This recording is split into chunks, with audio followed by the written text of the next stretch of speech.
What? Hey, here we are. Here we are. That was quick.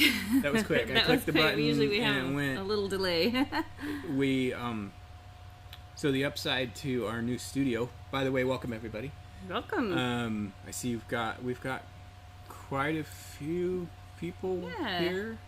Nice to see you guys. I think the Otter was pretty popular, and I'm happy to have a lot of people joining tonight while we guide you through each step. You can watch along, or you can paint along. Yeah. Pop in and just say hello and heckle us a bit. We love that. So those of you who are regular watchers and participants, you can tell we have a new background. It's really we are actually floating right in space. We're floating in space. We're out with the new Webb telescope, taking pictures. Just like a telescope, our paintings take 12 hours to develop. No, I'm just kidding.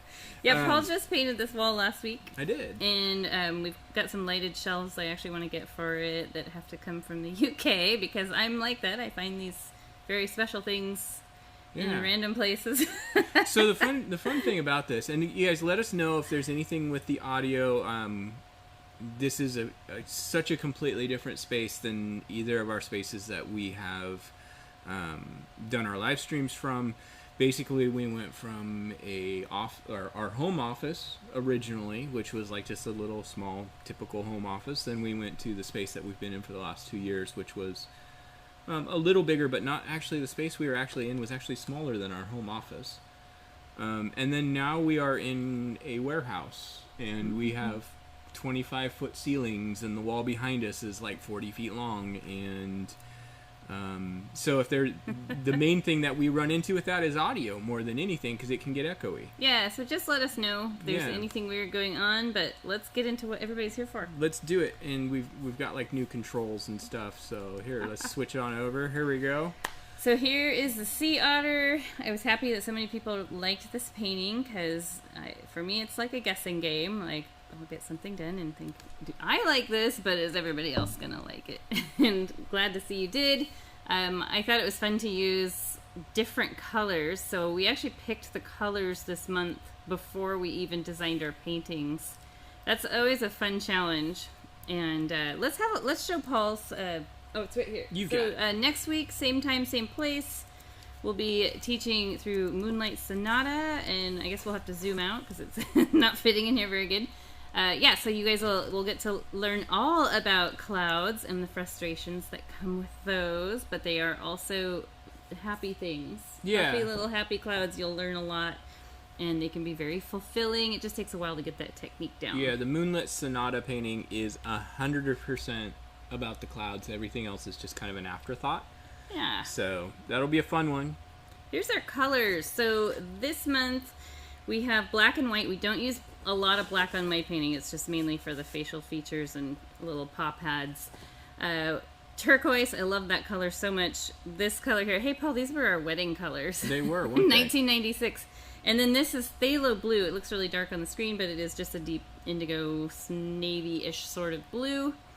And we're going to have a lot of fun with these. Let's just do a quick toast, and then we'll get started. Let's toast. Let's toast to the new space. Let's toast to the new space. Cheers. Cheers. We actually opened up a bottle of sparkling. We did. We're going to miss the old space, but you know what I'm not going to miss is the bar crowd getting out. Yeah, there's a big festival, big Robin Hood festival going on there tonight, so it worked out really good that we were able to... And this new space is basically in a field. Yeah, it's in a field. The neighbor is actually... There's the airline... Yeah, well, it's a little small airport. It's a little private, like, small community airport, and nobody flies there, so...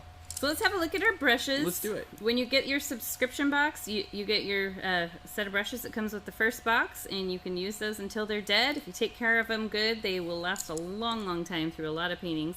We're going to start with this biggest one, and you should have a cup of water to clean the brush with, and a paper towel or an old paint rag. Let's go ahead and dip the brush in the water. Kind of brush it back and forth across the bottom of the cup. Just loosen up the bristles. Dry it off. Make sure you wipe off this metal part too. That's called the ferrule, and if you get water in there, it can just drip down onto your canvas, which it's not a big deal, but it's annoying. And how about we mix colors before I pull this away? So we're going to make a light turquoise just by mixing white and turquoise. And I think I'm going to scrape off white and bring it over here. And then just use the corner of your brush and pick up a little bit of turquoise. Let's see where that goes. Okay. That's a fun color. So I just want to ask any one of you to just please type in anything so that I know that the chat is working. Yeah, somebody chat. Somebody say hi, something. say anything. It's like we're ghost hunters. We know you're there. Don't make me get out the white static box. Hi. We know you're there. Just show yourself. Okay, so I've got this nice light minty color, or pale turquoise actually. Oh, you can. Yeah, we're painting too, huh? Yeah. Sorry, I'm getting all caught up in the technical stuff. My bad. You can always text your sister. She's on here. Yeah. So let's go ahead and set this brush aside. We're going to use it shortly, so you can leave it with paint on it for a little bit. Unless you're planning on pausing it and walking away. You know what? I think I have 2 number 8s, so you have 2 number 4s. We're going to pick up our number 8 brush. This one here is your second largest. Let's go ahead and dip it in the water cup, brush it around, soften that up. I'm worried that the chat's not working for some reason. Oh. Yeah. I would say text your sister. Hey Sid, I know you're out there. Okay, so let's dip this brush in the light color we made. I'm gonna scoot the palette over here.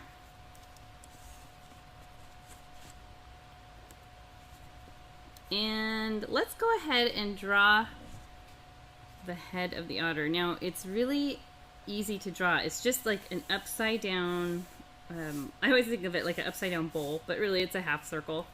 And every time I painted this painting maybe 3 or 4 times in order to get it to where I wanted it to be. It got larger and larger. So the first one, it's quite a bit smaller than what's on here. If you like a lot of otter, I would say make it larger in size. Like, I mean, who doesn't love a lot of otter? I mean, this is probably, yeah. A lot of otter. This is probably close to 8 inches wide down here, if you want a general guide. And where do we start this at? How about let's find the middle of the canvas down on the bottom. Got it. And let's jump over and find the middle of that part. Mm-hmm. And let's jump up about 4 to 5 inches, right about there. Just make a mark. And this we're going to turn into, I hear an airplane coming in. I hear an airplane. We're going to turn into a long line somewhere between 6 and 8 inches, depending on how large you want your otter to be. Large and in charge. And then you can just sort of do a little half dome. This gets completely changed up so you can cover anything, make any corrections that you need. If you feel like, oh, a face is not going to fit on there, maybe I need to make this a little taller, you can do that. I think mine is going to be okay. The nose will be here and the eyes here. A lot of the mouth is under the water, which is nice because sometimes a mouth like that is a little difficult to paint. Okay, so I've got that. Let's go ahead, before we put this brush away, I'm going to use it and I'm going to create some little turquoise, that pale turquoise color, swirls of water. I think the chat is probably not working. Yeah, it seems odd. I mean, it looks like it's all turned on and everything, but... You better go put a YouTube video on somewhere in the corner over there so we know people can hear us. Oh, yeah, actually that's a good point. I can just go turn on my other computer. Yeah. Okay, so I'm going to wash this brush. It figures we would have technical difficulties. Well, I don't know if it's that technical of a difficulty. I mean, it's definitely technical, but I don't know how much of a difficulty it is. Okay, this next part's pretty easy. We're just going to take our biggest brush and go back and forth, doing some big bold streaks of this color. Make sure you're leaving white because that gets filled in with other color. But I am keeping them mostly horizontal. They can be a little ripply. He's in the ocean after all.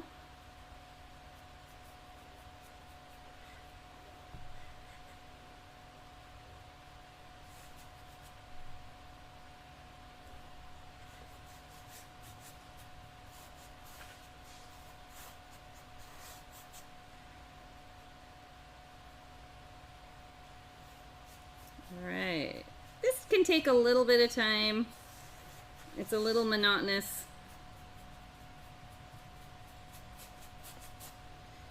And then one of the things I always tend to do, I tend to leave a lot of white around the head because I think it's just natural to be like, oh, I don't want to overlap the head, but it's okay if you do. So let's bring some turquoise in close to the head because leaving a white halo around it wouldn't look quite right either. Okay, I can hear my voice, so I know the voice is coming through. That's good. Oh, you know, it's weird. I see that people are commenting, but it's not coming through on our monitor. Okay, you might have to do it on your phone, maybe, the chat part. Okay. Okay, I might be able to... I'm going to pause that. Thanks. Let's wash the brush. Dry it off. So yes, you guys are commenting. We can't see it right here on our monitor, but Paul can see it back there. So he is going to, he'll figure out some way to chat back to you. Let's go ahead and take this brush, and we are going to mix phthalo blue, turquoise, and together, and we're going to add some streaks of that through here. Let me show you. Well, there's all kinds of people talking. Hey everybody, thank you so much. So these darker kind of bluish teal colors, that's what we're heading for right now. And what's going to happen is it's going to look really dark on your palette, but when we start mixing it in with this wet paint, it will lighten up.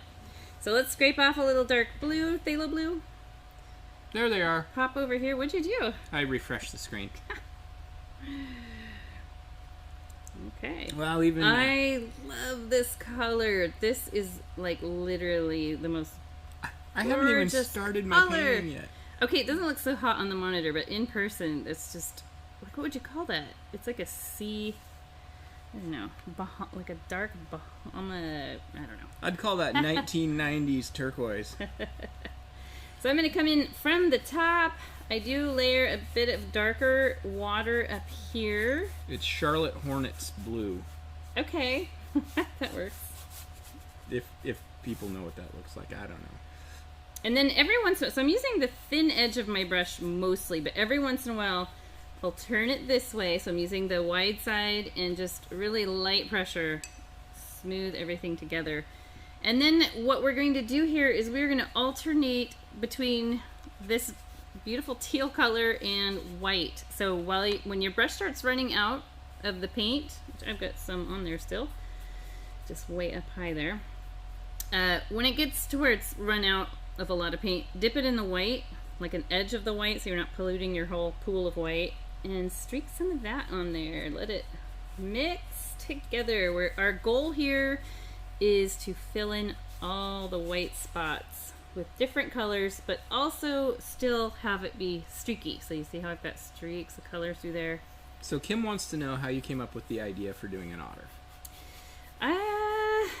Trying to think. So those of you who are in our Facebook group page saw the starfish.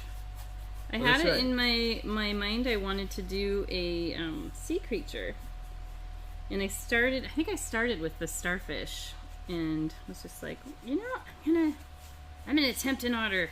So I looked up some free stock photos of otters, because a lot of times if I'm borrowing an idea, like maybe the layout of the otter where it's got its little paws up in the water, I like to use free stock photos so I'm not just like running into copyright issues. You can always just make changes. Yeah, and I do. I don't know. It's probably a habit I formed when we ran the Sip and Paint studio. Yeah, for sure. So that's looking really nice. It looks kind of like water texture, like soft water texture. If you find it anytime that you're sort of obliterating all your turquoise, you can always take your brush. You don't even have to wash it. Dip it right back in that light turquoise and just put some back on the top. Is that color that you mixed, was that the, I was preoccupied, was that the phthalo blue and turquoise? The very first color or this one? No, the second one. Yeah, just phthalo blue and turquoise. Okay. I'm going to remix a little of this lighter turquoise. It doesn't have to even be the exact same shade. There are many shadows and colors and reflections in the ocean, and that's kind of what we're going to try to...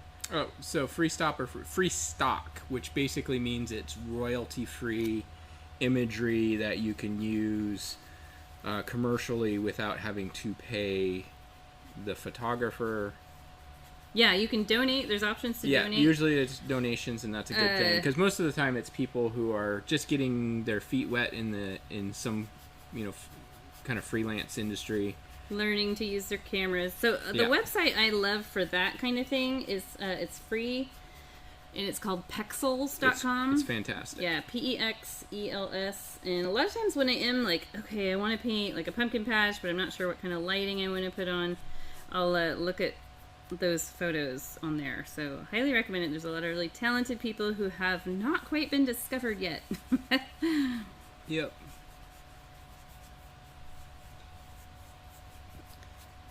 All right, so you can see I'm getting a little close here. I'll turn my brush and come right up along the head, because one of the problems I ran into when I painted this multiple times is I think I said earlier, I was leaving white space around the head and then having to come back with the purple and make sure I got it spread out enough.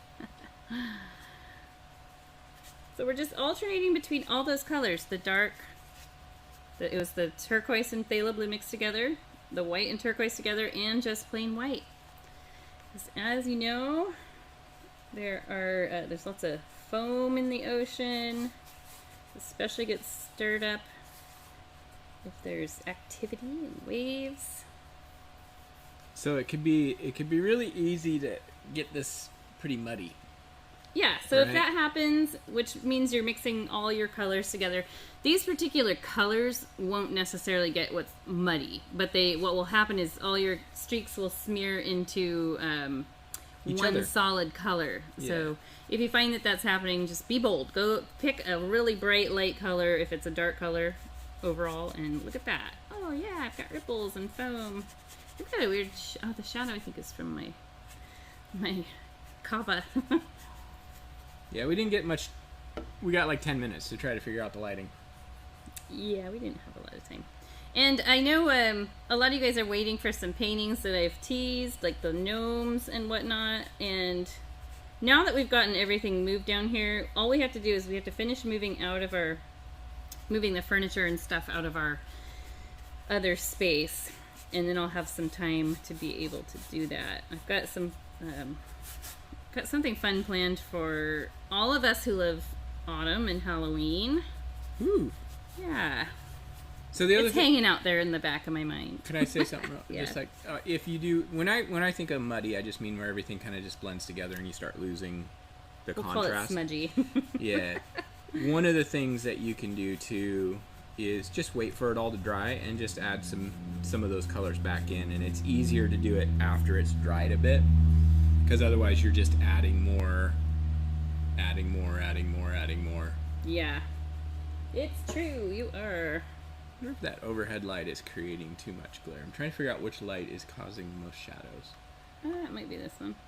I think it's the one that's to your left. But I think it'll be a little dark. I think it's the one that's to your left. Oh. I don't think that's too much of a problem, because... not going to worry about it too much. If the glare was right here, I would worry about it. Yeah. But for the water part, it's pretty... Will we eventually do the starfish? Oh, yeah. So what I had planned on doing for that, and I just pulled that painting out at home. I don't think I brought it in. No, I didn't. I was going to bring it in.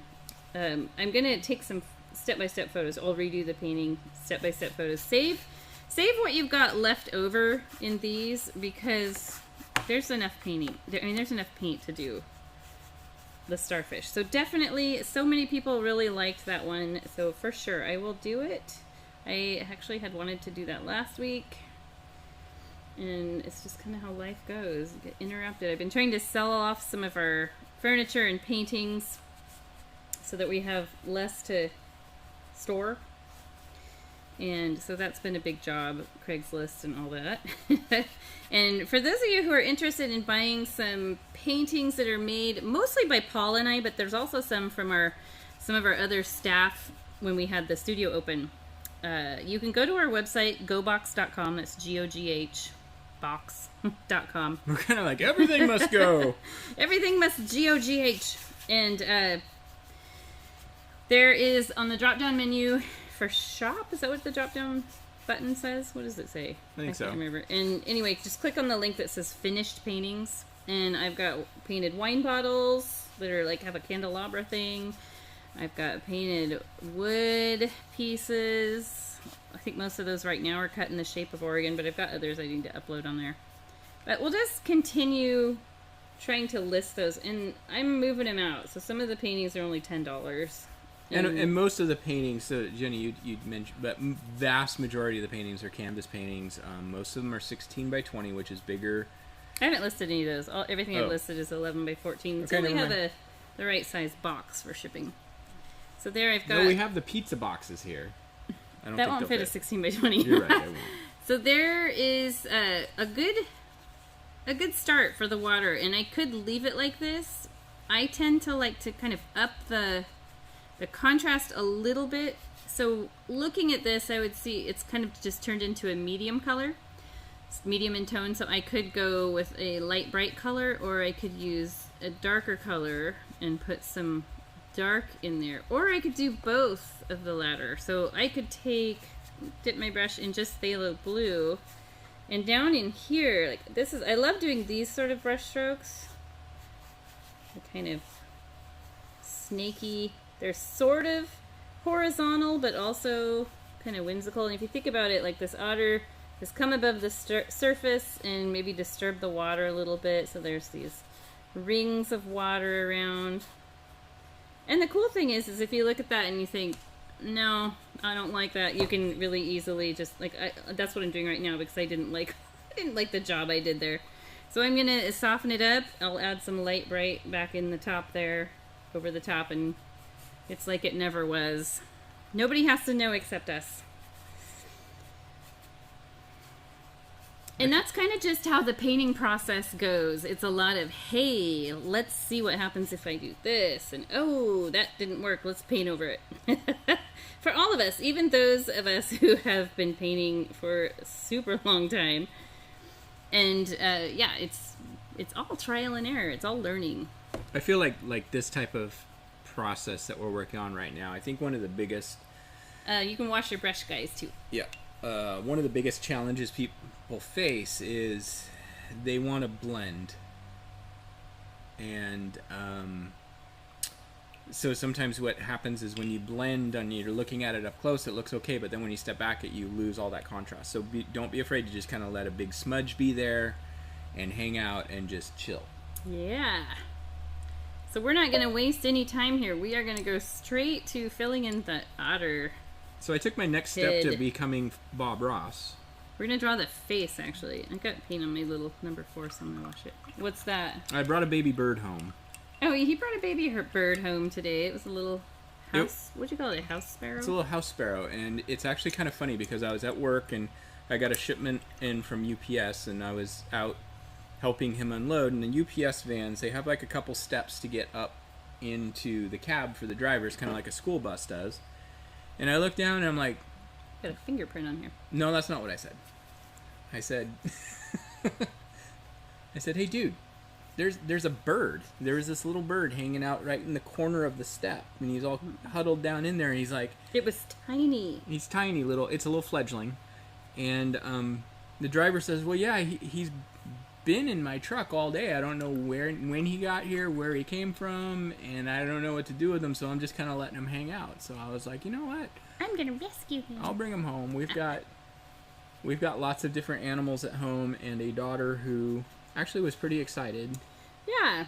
And he does fly a little bit. He's not injured. He just kind of got... I think he doesn't fly very well, and he got separated from his family, so we're going to just... He's got food, water, and a soft place to sleep until he's big enough to fly, and then we can release him into the wild. Yeah, and we're going to keep a close eye, because if it starts going sideways at all, we will take him to the Audubon Society, which is not too terribly far away from us. Okay, so now what we're going to do, here's the step-by-step sheet. For those of you who subscribe to the box, you'll have this in hand. And it's nice. It just kind of gives you a guide as we go along. We're going to do the face next, which is really easy. I know that faces are scary, but this one actually ends up being really easy. I don't know why I picked up my number 8 brush. We want to use our smallest brush. And violet. Now, keep in mind, I don't want you to be nervous about this part, because you can draw a face, you can paint right back over the face. It's not going to be permanent what you do right now. So let's go ahead and dip this little brush. I dipped it in water and dried it off. Let's dip it in the purple, the violet color. You don't need a whole lot on your brush. Smallest brush, you said? Yeah. Okay. And I actually start with the nose on this guy. And what I'm going to do is I'm going to have us go from the water's edge and jump up about 1/2 inch and make a mark. And then we're going to draw the nose from there. So let's take a look at the shape of this. It is shaped very similar to a triangle, but every little edge is rounded. And then instead of going straight across down here, it does sort of dip down. I looked at their pictures of their noses, and they are really cute and pretty easy to draw. So let's find the middle, about the middle of your head, and come up about 1/2 inch or so. Make a little dot. I have to move. If you want to show more mouth, I have to move a light. okay. If you want to show more mouth here, you can jump up a little further. But I think just this is about 1/2 inch. I've got just enough room to show a little part of the mouth. It was glaring on my canvas to the point where I was having a hard time seeing my canvas. Okay, so from here, let's just draw a little sort of rounded V shape, like that. And then from that, we're going to go just slightly upward. Looks like we're drawing a bird.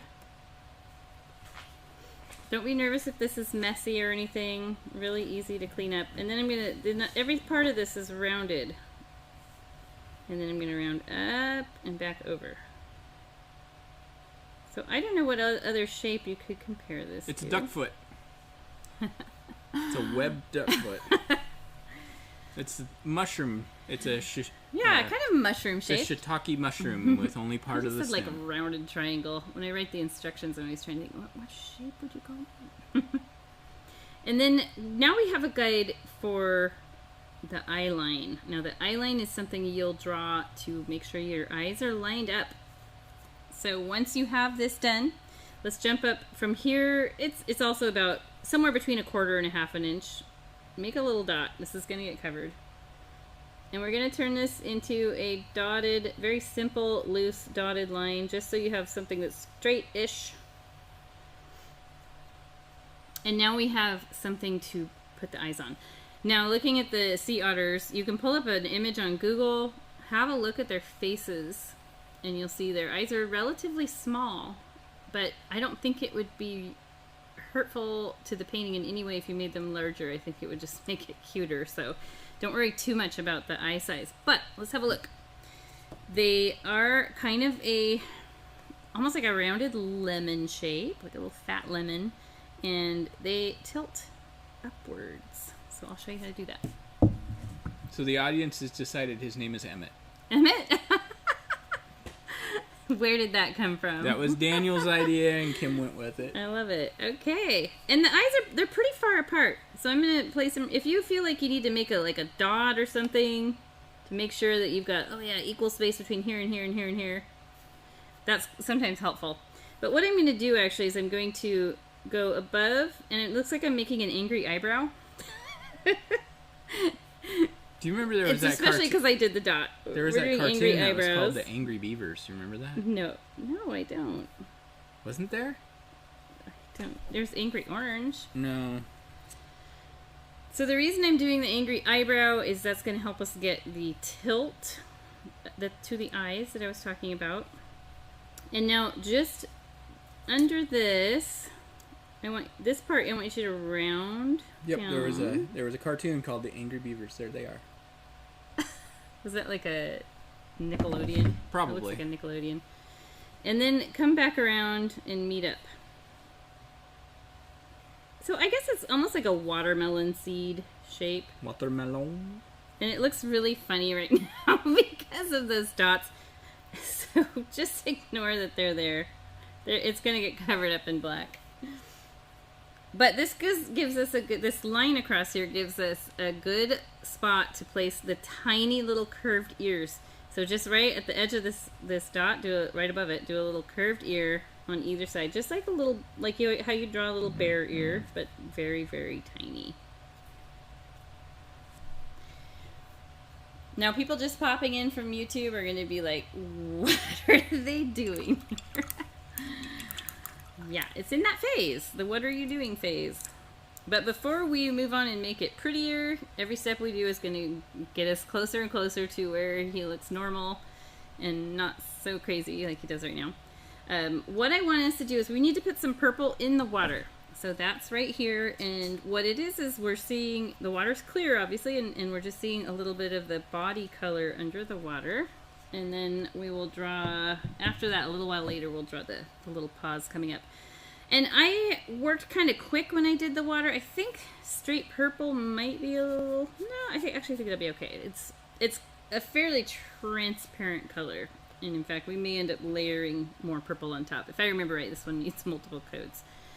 So yeah, just take your biggest brush, dip it in your craft violet, and right around underneath.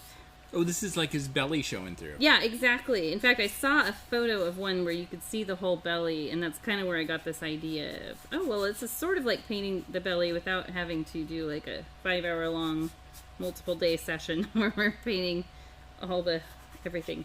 And I kind of just trail it off this way, like maybe he's at an angle, or the water currents sort of pulling the color reflections a bit. And again, this is something you can always go back and add more. I definitely will need to. You can see the thin spots. If I hold it up, you'll see it better, where you can see kind of thin spots and see the canvas texture through there. Look at that guy. He's crazy. Come down here. If this feels too dark, you could... Let's see what happens when I mix a little white and violet together. You could throw in some lighter streaks. Kim says she loves your nails. Thank you. My daughter is really into, they're actually like a glue-on, like we used to call them like press-on nails when I was a teenager, and I think they probably still call them that. And I've always been one who I don't ever really paint my nails, and I don't keep them very long because they just break off. And she got some, and she's been wearing them. Hers are wicked long. They are Halloween nails, and they're like this long, and they're that, I think they call it a stiletto shape. That's what they're called. And somehow she manages, because she does no manual labor at all, she somehow manages to get by wearing those. But I let her put some on me, and I love them. I feel like I can open jars and open the screen door in the backyard without cracking my nail in half. So it's kind of fun. And yeah, I've had to sit there while she shows me every single possible press-on nail that is available. There's all kinds of ones on Etsy that people custom make, and they're so amazing, but you're gonna pay a bit for those. Okay, so I am now going to bring some purple out here. I just added a little white to it. And yeah, I think that looks pretty good for now. I just always bear in mind that I'm going to go back and redevelop some of this, because right now it just looks weird. But we're going to get the... Let's see if we fill in the head first. Yeah, we're going to mix a darker purple, because what we do on the face is we do multiple layers. There's maybe 4 layers of fur on here. We start with a really dark color that's kind of transparent at first, and then we build on it, and every time we're adding another layer of fur, it's lighter and lighter, and that's how you get this where it looks more... Obviously, this isn't a realistic painting, but it looks more realistic where you've got different tones and layering of fur by using as many colors and tones as you can possibly get in there. So let's take our big brush again. And we're going to mix the craft violet and phthalo blue. And if I were to give a recipe, I think it's about 2 parts of the purple, 1 part blue. So you want it more purple based. So I'll just scrape off a little blue, come over here. You want it more purple than blue. Maybe it's kind of a periwinkle color. Ooh, solid. Yeah, I'll paint a little swatch on here. See how dark that is? We're going to start with it pretty dark like that. But when you paint, you can start with this big brush just to get the main part filled in. See how I'm kind of lifting and dabbing it? And then in just a minute, I'm going to switch down to a smaller brush because it's really easy to accidentally go over your facial features that we just worked so hard drawing. Oh, you know what? We're drawing Nacho Libre. You guys didn't know that. That's what it looks like. It looks like one of the wrestlers that wear the masks, like in Nacho Libre. I can't remember what they call him. Luchador? Yeah, Luchador. Oh my gosh, that's one of my favorite movies. I like those really kind of stupid, funny movies. We're big Adam Sandler fans. We're going to wash that brush and switch down to my number 8. That's your second largest brush in your pack. Tiffany says, hi, Jenny! Hello! So I'll take that brush now, which it was already damp anyway because we used it recently. And this is where I'm going to get close around the eyes. He's no longer going to be a luchador.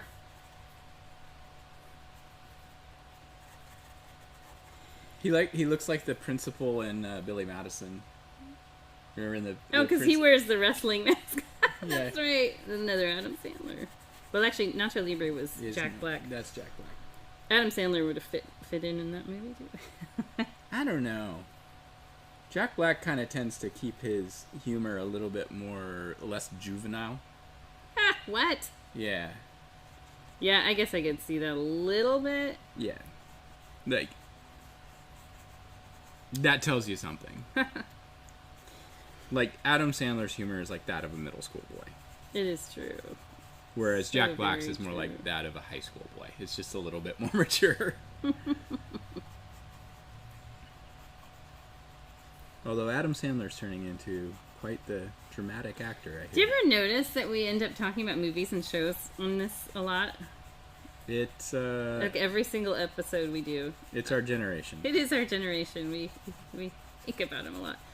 Paul and I just finished all of Stranger Things. I don't know if any of you guys watched that. We started watching it when it first came out. And waited with everybody else. And then we rewatched all of them. It's amazing the buzz that it's gotten, though, because I just went in and got my haircut at a men's barber shop 2 days ago. And that's actually what all the barbers and the guys were all talking about Stranger Things Season 4. And it was like, it's kind of funny. It's like a sports-themed place. Okay, so it looks really weird right now. Like, kind of like, it actually reminds me of the fur on, like, a Labradoodle. You know, kind of curvy, curly. And that will develop from there. It won't look like that in the end, I promise. It's because you can see a lot of my brush strokes where I've lifted the brush and tapped it back down. And what I want to do now is start creating some of the furry edge around the head. And if you have any spots of white in the water, like I do right here, that's going to help you cover that.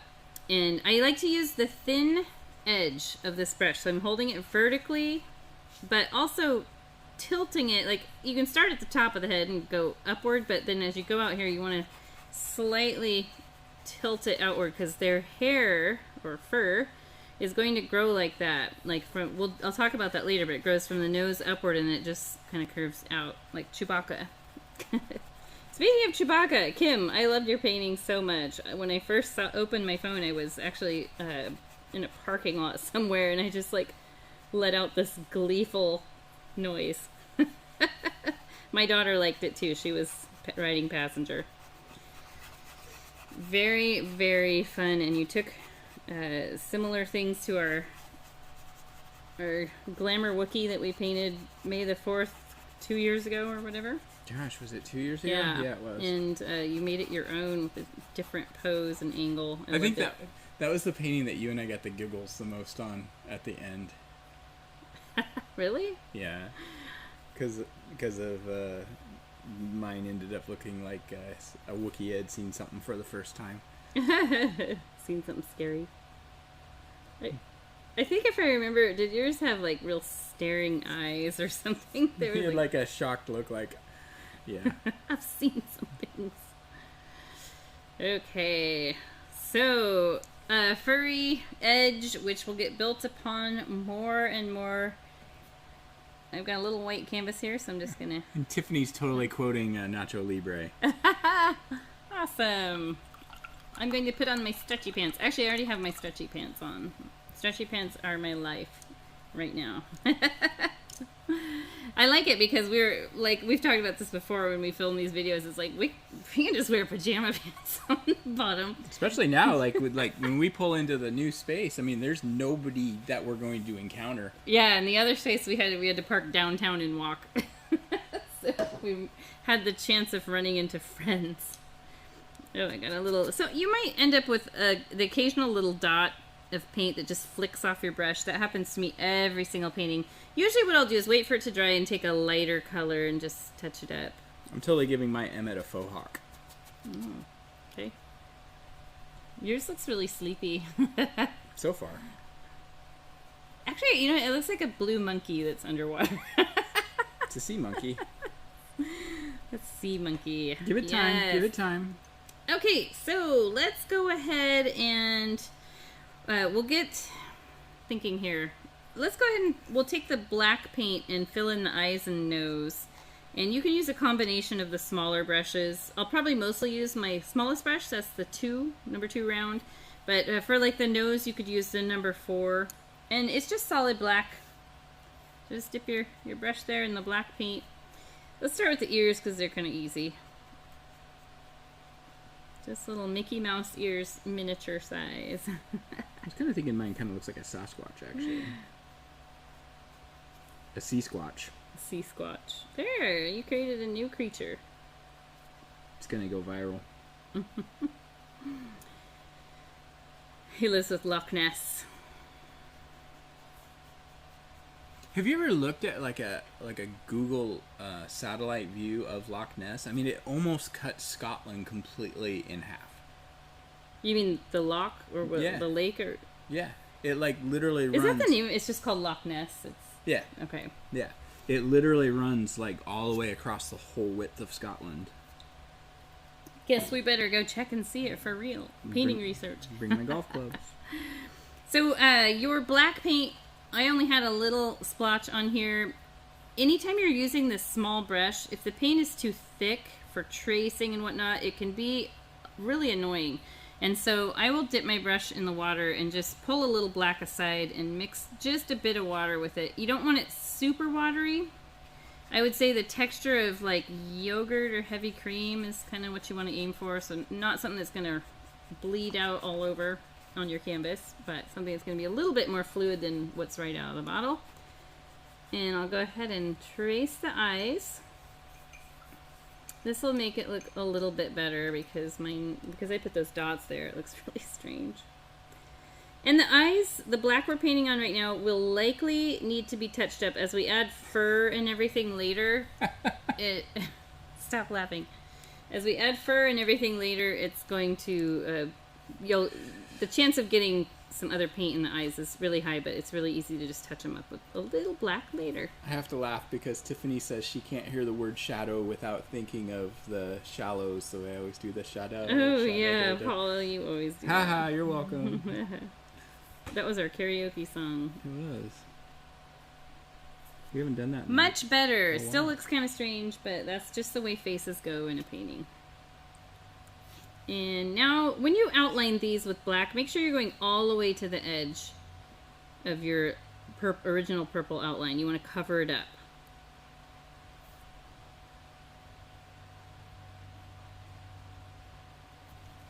Alright. Mine looks totally mischief. It's starting to look a little cuter, for sure, now that we've gotten those weird eye dots covered up. It's really hot in here, Paul. You need AC.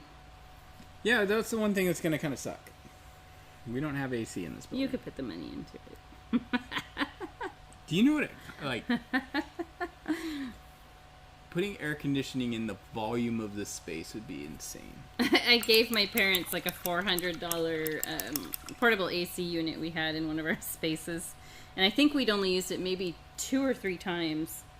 And they were so happy to get it, but there's a lot of times I'm like, I could be using that right now. Then I'm like, okay, my parents are like 77. Well, except for it would and need they don't have AC. That would be like putting a drop of food coloring in the ocean here. It would. It just we could put it wouldn't right do under the table, though. Yeah. Mom, can I have that back? So funny.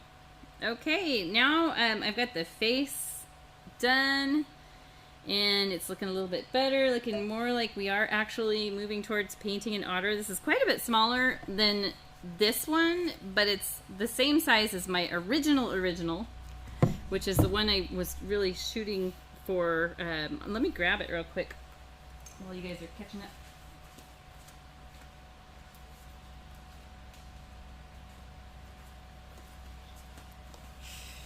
Yeah, absolutely, Annabella. Shout out to you for doing, I believe this is your first live painting with us, so congratulations for joining us.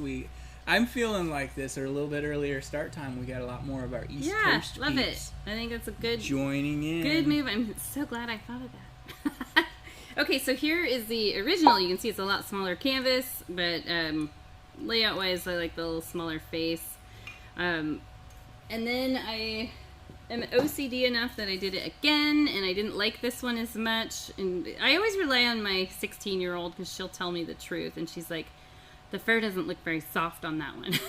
So of course, rather than using it, I'm going to spend another hour or so remaking it again. And so I went back to soft fur. So you can see that is how it goes. Sometimes I've done up to 5 paintings. That's probably the most I've done is 5 when I'm designing one, but I guess I don't always love everything we do.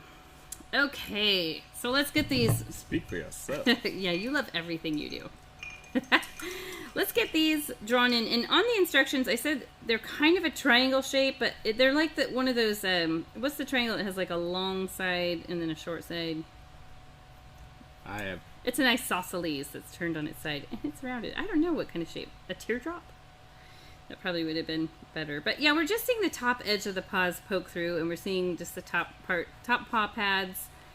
And later on, I made a last minute decision to put a pearl in its little paws because I felt like it needed to be holding something, and a pearl is super easy to do. Plus, I play Animal Crossing, and there is an otter that will bring you a pearl if you give him scallops. So that's our little shout out to... But he always has some great words of wisdom. He does. Too. Yeah, really great words of wisdom. Okay, let's go ahead and take our smallest brush, and you can use your dark purple color that you were using. You could also just use regular purple. I don't think it will matter. We don't do as much layering on the paws as we do on the face, but we do some layering. And position, they could be right here. It would be perfectly fine to have them be right here. We did kind of make this, the body color under, sort of go off at an angle. So that's why on the original one, I put them sort of placed over here. And my otter looks like a seal. It looks like a monkey. I gotta show this. No, he doesn't look like a monkey. Monkey? Hello from Dundee. Well, we're really close because we are in Newburgh now. Monkey, sea monkey right there. That's totally a sea monkey. So, yeah, so I just did this, oops, wrong color. I just did this kind of rounded shape, and it's going to be flat across the bottom because it's coming out of the water, and the water is going to be flat across here. You know, I can fix this. You know, I think it's the pink around the eyes. Well, I just added that just now. And these, they don't quite touch, but they come really close. Just enough that the little pearl can be balanced in between. And I know this one's a little bit darker color when I'm painting on. It's alright. It's alright. We should then, watch Caddyshack sometime. Then what I do... You're weird. And then what I do is I just do a little half circle on the front here, which will be painted in black, and that's how we do very, very simple paws. I know it looks really weird right now. And I'll just fill those in, except for the circle part, because that gets filled in with black. If you accidentally fill that in, no big deal. And these are sort of chunky and funny, but we will add fur texture to them, so they do look better.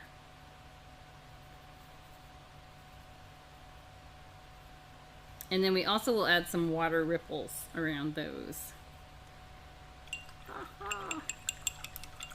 Looks like a periwinkle shell. Mm-hmm. Yeah, actually you're right. Or an ice cream cone. So I'm going to take, even though this is still really wet, we'll paint the black paw pad. So just cover up, go right to the edge, of your outline. It's okay if the purple mixes in. We'll give these a second coat in a little while.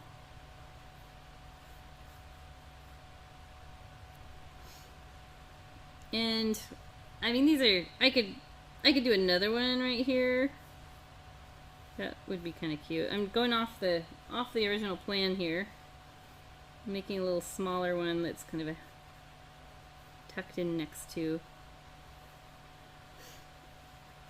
I feel like he's doing the heart hands. He's doing the heart hands and holding a pearl.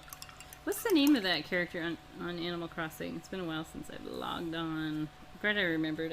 I told her when I was painting this painting. I was like, oh, it's like that otter. What's his name? And she told me. I mean, I can Google it. I always forget. Sharp teeth going in for the kill. No.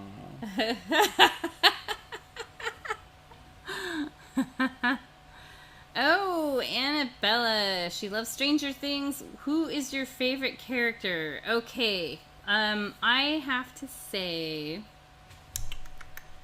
that's actually I really loved Eddie. I thought Eddie was great in this last season 4. His name is Pascal. Pascal, that's right. That's the name of the otter. I thought Eddie was amazing and added such a fun dynamic to their friend group. I like the captain of the basketball team. No, you did not. No, we didn't like I it. wanted to punch. I'm kind of dressed like Hopper tonight. We like Hopper a lot. Maybe it's Hopper ended up being a good guy. So my favorite's Steve. Oh gosh, yeah, Steve is great. So Steve and Eddie are my top 2. And the reason I like Steve is I don't know that I've ever seen a TV show or movie where a character has gone from being a total the guy you hate the to guy the guy you you hate love. to the guy that is like keeps the whole thing together and you love him. So Annabella, now you have to tell us who your favorite character is. Okay, so now I'm going to take my number 8 brush again, and we're going to add some white ripplage back in the water around here. So you don't have to worry about up in here. Just around here for right now. Just white streaks. I don't want you to worry about doing any specific detailed. We're just, right now, what I want you to concentrate on is just getting the white color through here. Oh, 11 and Mike is solid. And, yeah. And I also got to give a little shout out to Argyle this season. Oh, yeah, Argyle was a funny addition. Argyle was a nice addition. Yeah, Mike is great. Yeah, I like that actor, Finn Wolfhard. If you've seen the new Ghostbusters, he does really good in that. I loved that new Ghostbusters movie. Oh, yeah, Steve Harrington's her second, so. Nice. Yeah, I like Nancy, too. Yeah. Nancy reminds me of my sister, though, in the 80s. Like, she kind of has the same total style going on. That's funny. So this is using the smaller brush and the white paint that's been on the palette for a while. It can feel like your brush really drags and runs out of paint pretty quick. So one thing you can do to help with that, you could just mix a little water with a bit of it. So I'll just put a little dot of water on my palette and scrape some white over into it. You put some old black on his paws. And that makes it flow way better on the canvas. And it actually also adds a bit of transparency because you have the water mixed in. And just be careful around here. We don't want gray water. And yeah, so having it be a little transparent is good. Because then we'll still see the blue and purple colors through here. The reason I'm putting this white through here is because if you've ever seen sea otters at the zoo or in the wild, they flip around and move around a lot. And so there's a lot of water disturbance. Later on, we're going to do some that come out around here and more detailed white ripples. So for now, just get the color on there. By the way, I just want to do one more Stranger Thing. And I just want to say I'm really feeling for Will this season. He's trying. I feel for him because of that haircut. The haircut, for sure. And he's just struggling with things emotionally. It's just been, he has not had a good season for him. No. Like, every season's just been rough for Will. Okay, so what we're going to do next is, it's kind of a weird thing at first. It looks kind of strange to the face, but it is important for it later. And we're going to take our number 8 brush. Again, this is one we just use all the time. Dry it off, clean it off, dry it off, and use just the straight purple. So just the craft violet. And let's go starting from the inner corner of each eye, go under the eye. You can see this on, if you have these, you can reference them and you can see it on, this is step 5, what we're doing. So we're going to go all the way around the eye, and what this is doing is adding some opacity to the paint, so you're seeing less of this white streaky canvas coming through. Let's do the other eye too, and then we're going to do more. And so when we put the fur around the eyes later, you won't see bits of white canvas speckles that weren't quite filled in coming through. I think this is kind of what Paul was doing with the pink. It was just on his sea it monkey. was the base coat. You just wait. My monkey is not going to be so monkey looking when I'm done. So now we're going to come down inner corner to the edge of the nose. Might look like a seal still. And just under the muzzle, you can think about like how like a cat or a dog, especially a cat, they kind of have this rounded part under their nose where the whiskers come out.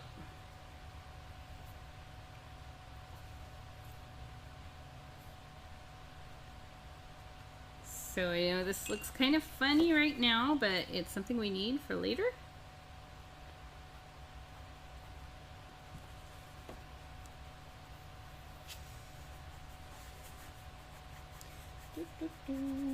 Let's add a little bit of this exact color to the paws. Let's use our smallest brush because these are very small, and we're going to do a furry paint brush stroke, furry texture on these. So dip your brush in just the plain violet, so not mixed with blue or anything. And we're going to come, I'm going to kind of tilt this a little bit. We're going to come from the back down here, and I'm just doing short furry lines. You know, real quick, I want to give a shout out to my sister. Yeah, Sydney. My sister Sid is, I think, watching tonight. And so I think that's... I knew she was planning on it. That's my first sibling to participate in one of the live streams, so... Well, you have one on me. Yeah, it's true. I do have mine one. have watched I do it. have one more sibling than you do. Yeah, mine have watched the live stream, but not painted along. But they've come to the studio a lot. Well, my sister Sydney, who's participating tonight, used to Has be a done that too, very yeah. regular student at our studio, so... So I'm just primarily focusing this color on the top edge, but you can bring it down around the little paw pads too. It's something that it's really hard to see on the monitor. I see it in person, but we layer more fur on here anyways, so no biggie. We're just getting more color on there. Oh, see, when you turn your canvas like that, it doesn't show up very well on YouTube. Huh. Oh, probably not. Yeah. Okay. Sorry.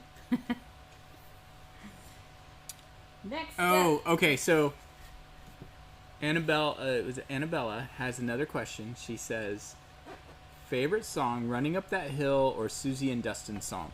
So before Jenny answers this, Turn around. Jenny has been playing Look both at of what those you songs on her piano and singing see. them in our family room. But you sing the Never Ending Story song more. I love that song. That's my favorite for sure. But I loved the Never Ending Story movie from the 80s. That was Yeah. my brother and sister and I watched that repeatedly.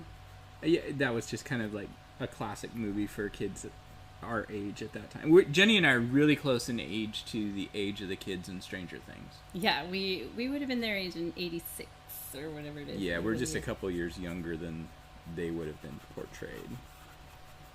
Okay, let's see here. Lighter fur. By the way, I like the Running Up the Hill song. Yeah, I do too, A little actually. better.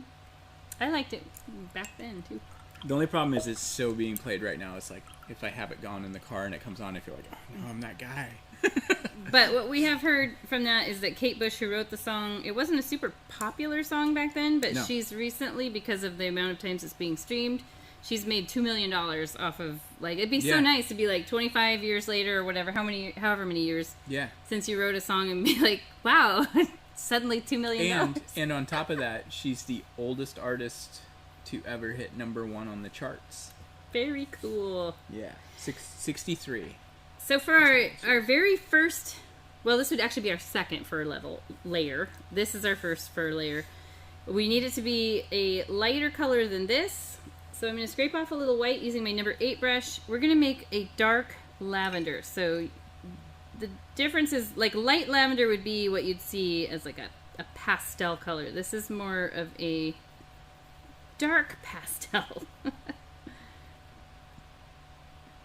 So it's not super light. It's not what you would, well, I don't know. Yeah, it's just kind of a Now you're confusing couple shades darker than, a couple shades lighter than straight out of the bottle color. And if you have a lot of paint globbed up on your brush, just take it on your palette and just swipe it a couple times to knock off any excess. Oh, I almost painted on the canvas. And let's start using the thin edge of this brush. We're going to start from the nose. Do a little layer of these little short, spiky brush strokes. And bring it real close down to the nose. And you'll be able to see it. I know it's kind of hard on the monitor to see it. You'll be able to really see it when we start adding more white to this. But this is great practice because this is not going to be something that really shows up super strongly. And it's just an underlayer, but we're going to do this exact same thing 2 more times with every color is lighter. So it's a great way to practice what it's like to paint fur. So I'm going to add something to this, and maybe you can correct me if I'm different in opinion than you on this. And that is, as we start working through this process, you want to think about each layer being like less coverage. Yeah, more exactly. More intense, but less coverage. So this is going to be closer to like 80%. The next one will be like 50%. That's how you'll get it to where it looks textured. You don't want to cover up every single base coat that we do. So I am leaving between some of these, a bit of the dark purple showing through. Now, what I'm going to do is I'm going to go up, like kind of up to the top of the head, and then start curving out. This curves over the eyes. You can paint a little bit down into this purple weird stuff we put around the eyes, but not too much because we actually leave a lot of that. So think about, I think Chewbacca's a good example. Yeah. That's exactly how, if you look at Chewbacca's face, the fur does that. It goes right over the eyes in an arch like that. Bring it all the way to the edges too. Flick some of that color into the water so you have the silhouette of the head against the water. And I find this takes a little bit of practice, so you don't stress too much if it's not feeling right out of the chute. I find that using super light pressure is what's going to be the easiest. It's just a quick little flick of the brush. So I really am not pushing hard at all. It's just letting the very tip of these bristles kind of glide across the surface of the canvas really lightly. So now you can see I'm starting to go downward. The fur under here is going to grow out and down, and it'll match up with here.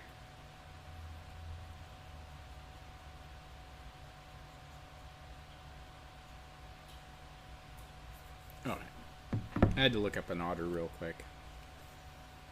I had to see what was going on. I see where I'm squirrely. Did you explain to Tashareen what all this camera equipment was for? No. So Paul owns this business here, and he has an employee who doesn't speak super great English. They somehow managed to communicate. And he does not speak English. I do not speak Spanish. But you guys use Google Translate, and it works out really. He is the hardest working, nicest guy. We love him so much. But he's probably wondering what all this filming equipment is that you're setting. We should tell him that we're gonna. Hey, Tashareen, we're gonna have you start doing commercials. Yeah. Well, when I bought this company last fall, he had been here for 16 or 17 years, and he is worth his weight in gold as far as this company is such concerned. a great guy. Hard worker. He is one of the happiest individuals I've ever encountered in my life. And it could just be that he's laughing at my complete and utter lack of ability to speak Spanish. I don't know. I think there's a little bit of that. I try. So you can. You know what's see... funny? Wait, hold on. I gotta tell you one thing that's really funny. I used Google Translate today, and I usually try to say it myself rather than letting the speaker say it. And I forgot that I had looked something up in French the other day. Oops. So I totally asked him something in French.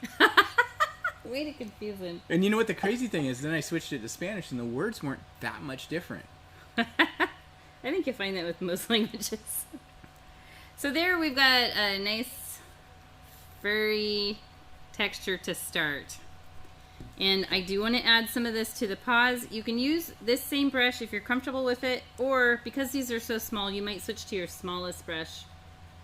And mainly I want you to focus on the top edge of the paws. Down in here where it's close to the water is going to be in the shadow more. The shadow. Yeah, there we go.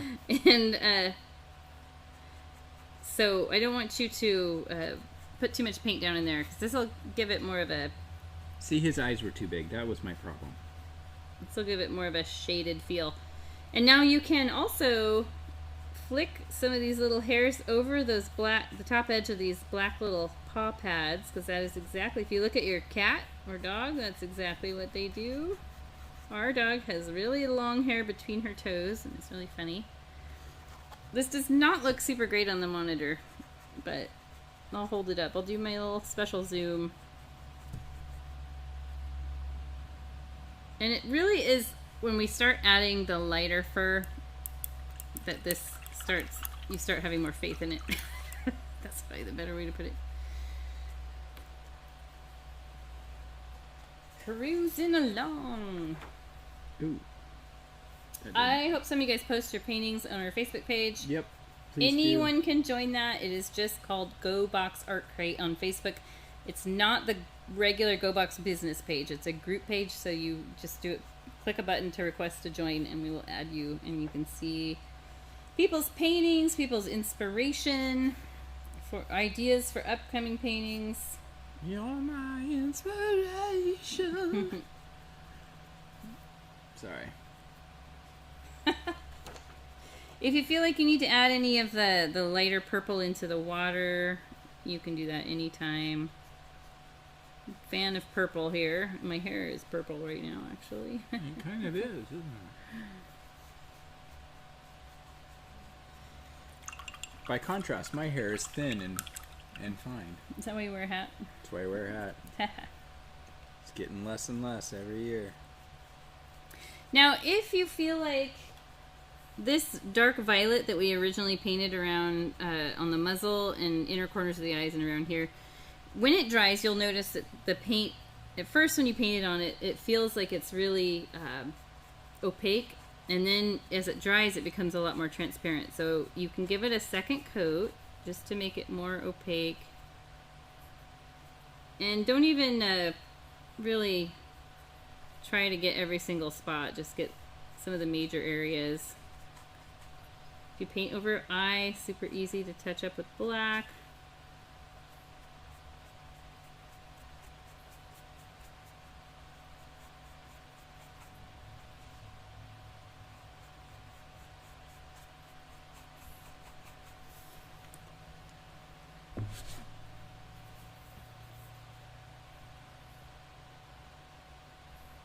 There we go.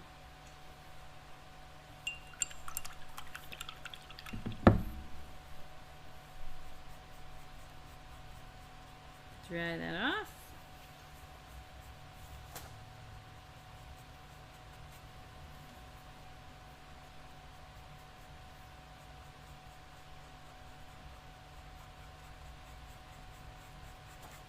So we're going to repeat the last fur process with a lighter shade of lavender. So lighter than that. So just take your number 8 brush and some white, stir it on in. It's going to be quite a bit lighter. We don't want it you know, close to white yet. I think white is the last color we put on. White with a tiny bit of violet. So I like to do a little test run first. Was that too light? Actually, no, I think this is perfect. I have a lot of paint on my brush, so I just swiped it off on my palette.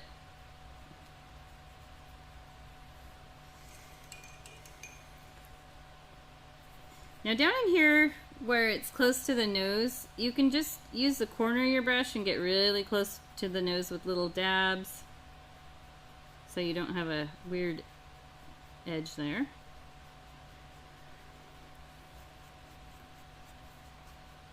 And again,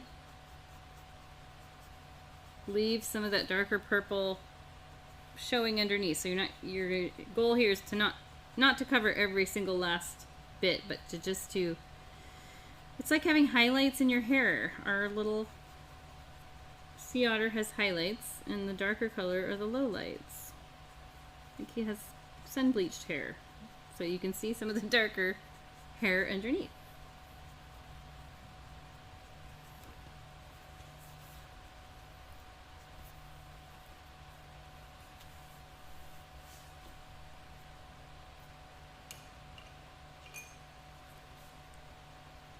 Dang, now I've got that Chicago song stuck in my head.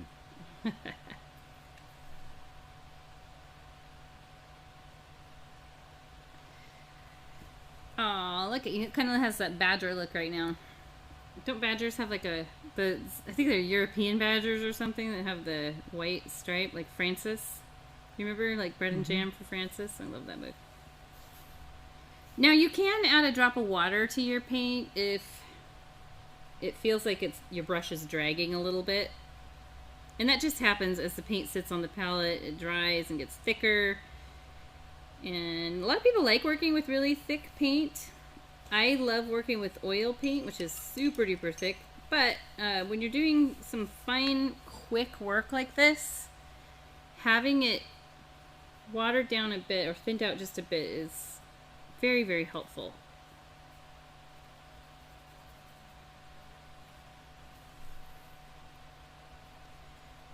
So if your fur looks a little too clean and maybe that's not the right word for it, just kind of neat, I guess. That's what happened with this one. It got a little too neat, and that's kind of what my daughter was talking about when she said the first one was a lot softer. And you do see that. You see this is the nice, refined, high-end otter. So if you find that it's getting too much like that, unless you like this look, some people might like that look, but if you're trying to avoid the too neat and clean, just mix in some like shorter pieces where maybe your brush you push down with a little bit harder, so you're kind of roughing up the fur just a bit. The other one was very distinguished and combed. Well, I mean, when they're out in the water, they do kind of have a slicked back look. Yeah. So you can flick this hair right over the ears too. That's fun to do. And it makes it look the way it should, like the ears are back behind the fur.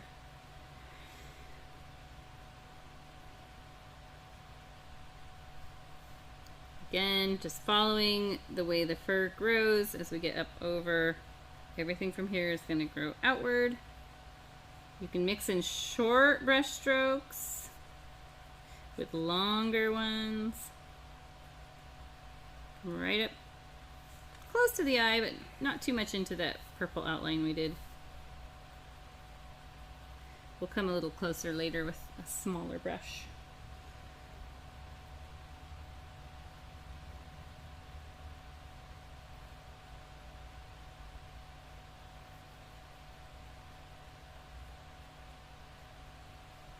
Now these lines on the inner corner of the eyes, I don't want them to end up being too thick. Like this is really thick, and I just need to come in on this side a little closer just to reduce the size of that, and you can do it up here too.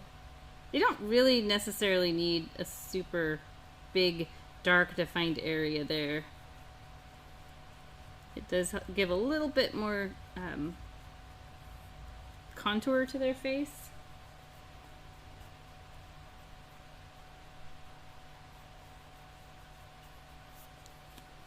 And for now, we're just leaving the muzzle part purple. I see I need to add just one last little bit of violet in there on mine.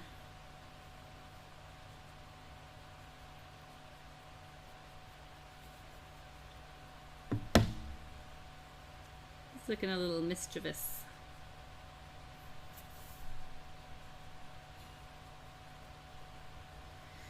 And you will want to add this color, this lighter color, to the top edge of the paws. Again, using the smaller brush. Very, very light pressure.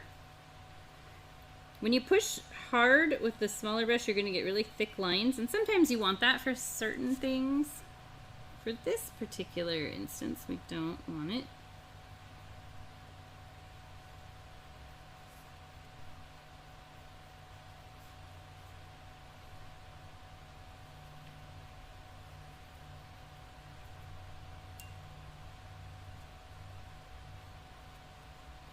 You must be deep in concentration. I'm trying to catch up. You're trying to make it look less like a monkey. I'm getting there. I'm getting there. It was the eyes. The eyes were too close together and big. The neat one looks like a Chewbacca otter. Totally. Chewbacca otter. Chewbacca otter. Chewbacca. I knew what I was doing. We had just finished watching Kenobi.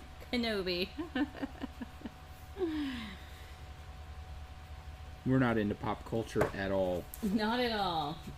We are like the ones they try to target. Because we're like, oh yes, we want that. Yes, we'll add another subscription service so we can watch that. Okay, let's see here. Alright. I am going to add just a little bit of this last lavender we were working with my tiny brush. Just under the nose. And I want to mix a little water with the paint. What I've got left on there. Kind of pull and twist the brush a little so you knock some excess paint off. And just under the nose, I have too much paint still. If it's really showing up bright, wipe the paint off. And I'm just going to come right under the nose and flick outward with little furry brush strokes. Like he has a little lavender mustache.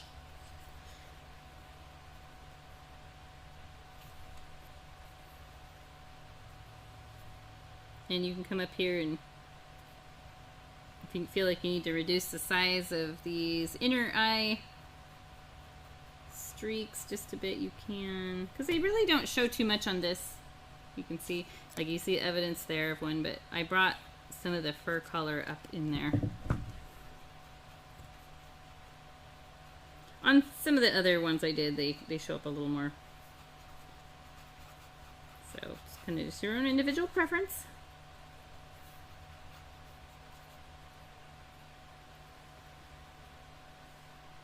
Starting to look cuter for sure.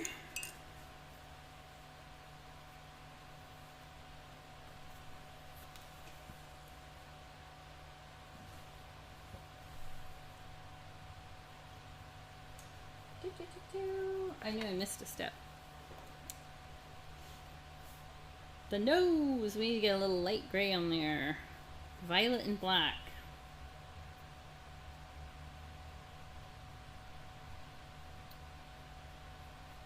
Okay. We are on step 7 if you are following along with the page. Let's have a look at the nose. So we have a solid black nose right now, and we are going to turn it into something that has a little more three-dimensional contour. Now, if you have pets, cats, dogs, I think, actually cats not so much, dogs, different animals have this black line that it goes into this part of the mouth, and it doesn't go all the way up and divide the whole entire nose, but it does start about halfway up.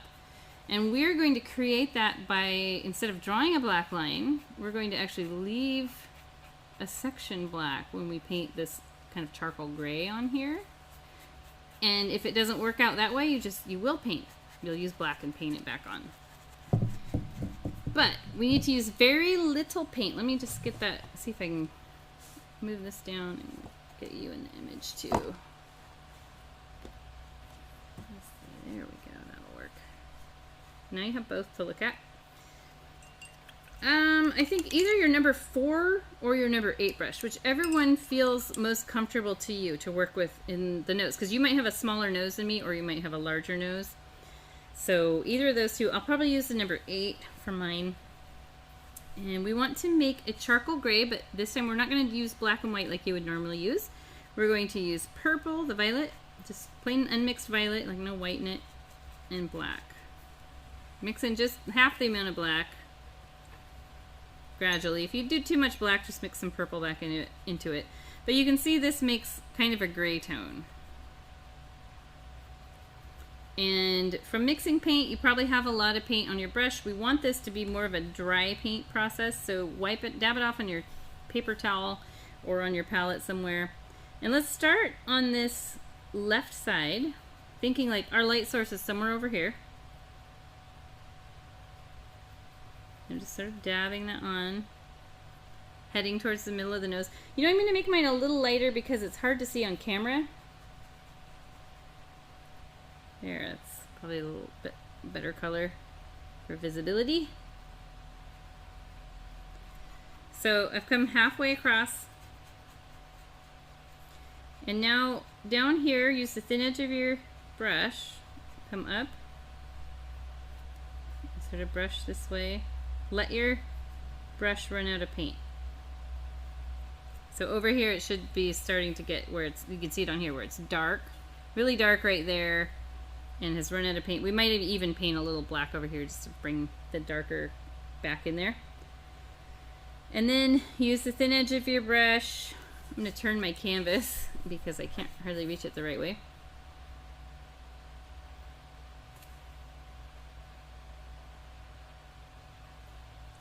So then I've left that black line in the center,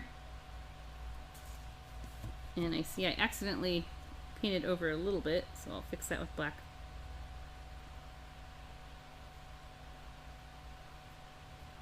Let it go out this way, let your brush run out of paint. If you end up with a all light gray nose, wash your brush, dip it in the tiniest amount of black, just a little bit, and even swipe it off, and bring that black in from this side. Just sort of dab it from the right side, moving closer to the left until it just runs out of paint and blends with that other color, and you'll get a nice soft transition.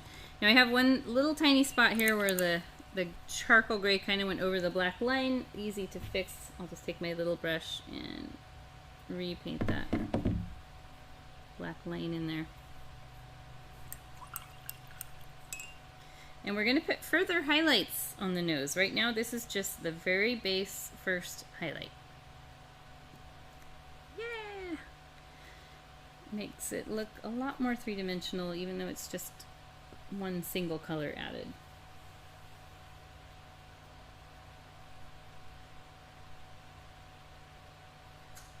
Okay, so we are going to add some turquoise highlights. Let's have a look at my original.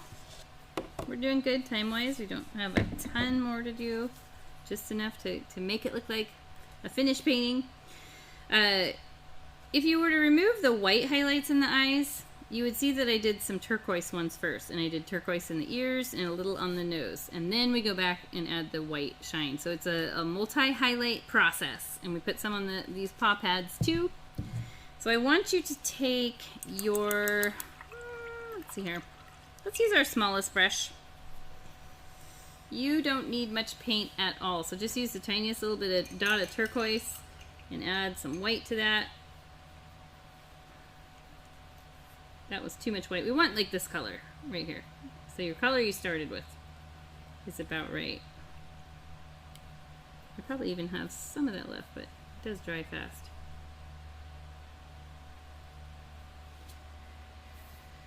So yeah, as close as you can get to this original color, which is only this lightened a couple shades. Now, from mixing your paint, you might have a lot of paint on your brush. Swipe it off. Knock off any excess. Let's just start with the ears and just brush on a little highlight. I'm going to wipe more paint off. I don't like a 10 for this part. Just brush just inside the ear. Do a little curve of the turquoise. Those ears look a little more 3D now. And on the eye, just on this outer edge, inside the black part of the eye, so don't go all the way to the edge. I want you to do a little curved highlight like that. Very little paint on the brush. I have hardly any. It's crazy how you can look at your brush and it looks like there's no paint on it, but trust me, there is. Let's do the other side too. Same side, because what we're seeing here is a reflection from something over here. And it can make your, whatever you're painting, look kind of cross-eyed if you do these highlights in opposite sides. Except for this little white water line we put on later. There, looking good. Now I might need a little more paint on my brush. So on the left side of the nose, again facing whatever light source we've got going on over here, get a turquoise highlight there. I need to wet down my brush a bit.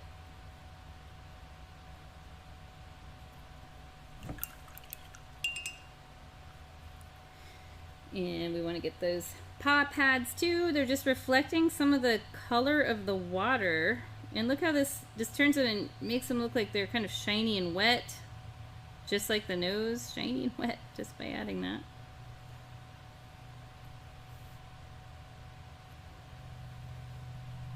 These kind of look like claws on this painting. Claws. Santa Claus.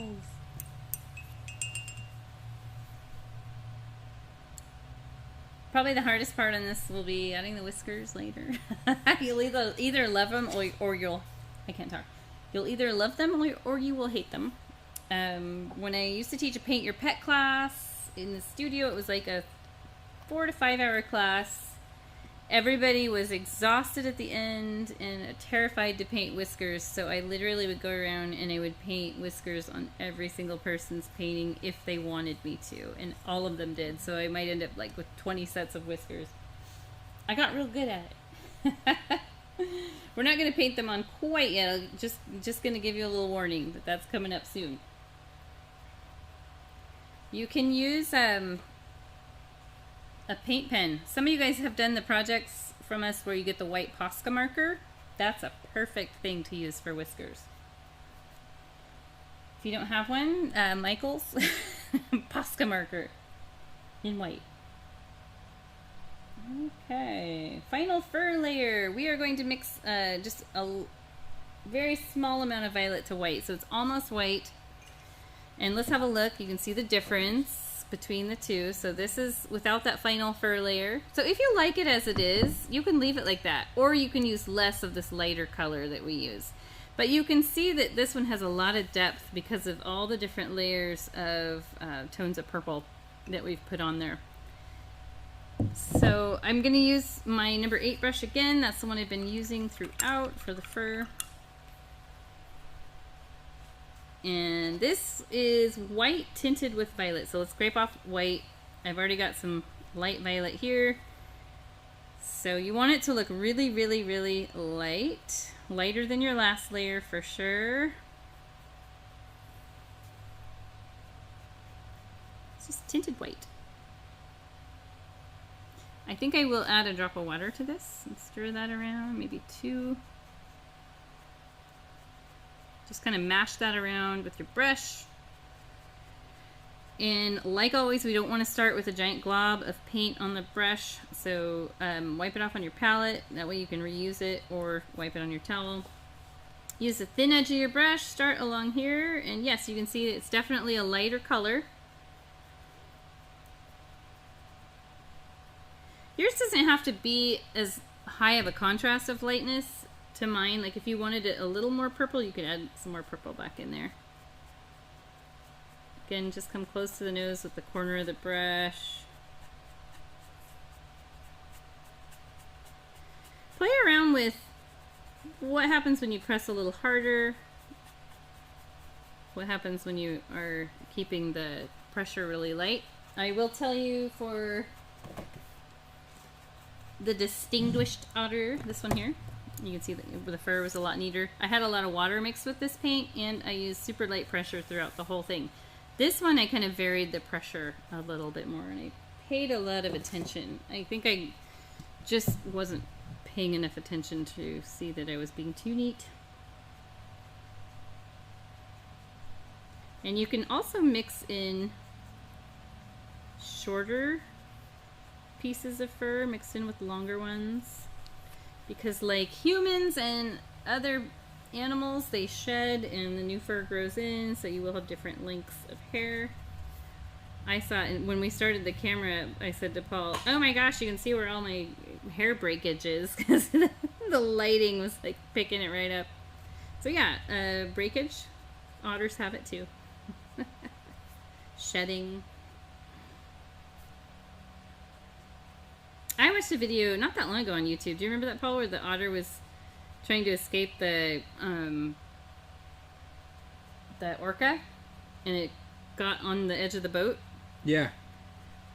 And the fisherman just let him ride on the boat, and he was totally... Thank you, bros. Safe and got away from the orcas. As much as people love orcas, they're brutal. They are brutal, but it must have been complete desperation for that otter to just be like, I'm going to trust these humans more than you. Orcas, like, they'll take out white sharks. Like great whites. I mean, it's... Oh, yeah. They're no joke. There's just really, really sad stories about the ones that were kept in captivity. There's one in particular that was literally psychotic, and it killed like 3 workers or something. Maybe, yeah. It was one worker, and then this guy snuck into the aquarium, like SeaWorld or whatever. He snuck in at night and decided he was going to swim with the orcas, and they found him the next morning, and yeah, he was no longer part of this world. Well, he was many parts of this world. No, it wasn't that bad. But yeah, it was. No, they're extremely brilliant. I mean, they're phenomenally smart. They're smarter than the guy that decided he was going to swim with the orcas. That's true. So yeah, very cute, but they're pretty hardcore. I never actually saw that one documentary. I think it was called Blackfish. I heard that that's a good one to watch. I always like, I don't know, watching sad animal documentaries is hard. You have to be in the right mindset. That's probably why we watch so many Adam Sandler movies, because we're like, we just want happiness. We just want to laugh. But remember, he worked with Sea Life in 50 First Dates. That's right.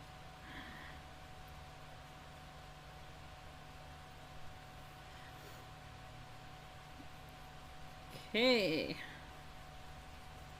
Getting down here. What are you doing time-wise? We're hour and 32 into it, Jenny. Good. Okay, yeah, we'll be... I think we're on step number, what are we? Step number 8, and it only has 9 steps. Now when I say steps, there's actually multiple things in here. But it's not long. We'll be done pretty soon.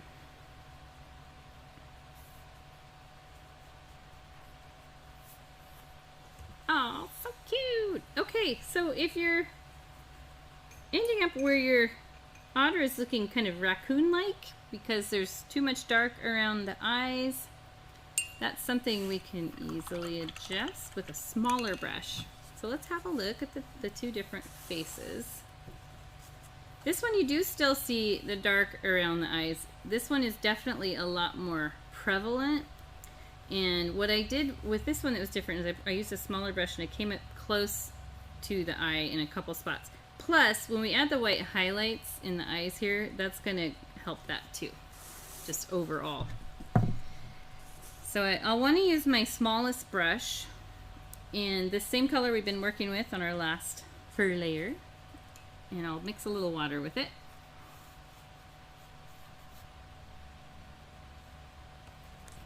I'm going to kind of brush in here just a bit just to knock off some excess paint. And then I'll come real close to this purple circle around the eyes, overlapping into it a bit, almost like you're painting eyelashes. So their fur, like, I just assume they're like any animal where their fur is really short. There's a lot of little short fur, furry pieces around the eyes. And then up here, you can even do some that kind of, using really light pressure.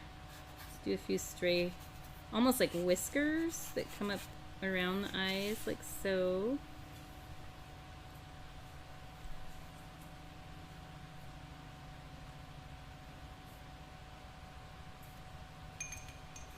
One really adorable thing that I read about sea otters, when they sleep, they hold hands with each other so that they don't drift off away from each other. And I was like, when I read that today, because I don't know, I was looking at something about sea otters, I think when I was doing the newsletter to remind everyone of the video tonight, and I was like, oh my gosh, that is the cutest thing ever.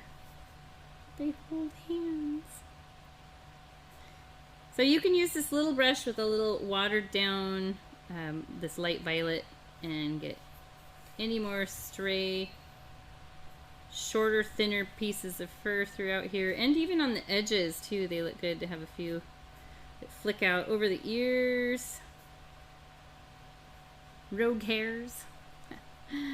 And we definitely want to get these paws in the water. And this can help set them apart. Like right now, I feel like this one especially just kind of disappears into the water. Like you don't really see the top edge as much. So bringing this really light color in along the top edge with some quick, short little furry brush strokes is going to help make it stand out. Now it might be helpful for you. I know it's helpful for me if I turn the canvas and just sort of pull towards myself. Same with this one. When I used to do henna on people, I'd be like, can you like get in this position so I can like reach this right? I didn't used to say that, but I used to think it. That's how I'd be if I ever was a tattoo artist. I'd be like, can you like stand on your head and I need to get it from this angle. I mean, that's kind of what they do to you. Sometimes. So I'm just gonna sort of reduce that line that goes down here and here just a bit more. And if you feel like you need to bring any more lighter colored fur through this little mustachy area, you can. I've got a little water dripping down here. And we need to paint a mouth. Yes, we do. When did I miss that? That was earlier. I missed that.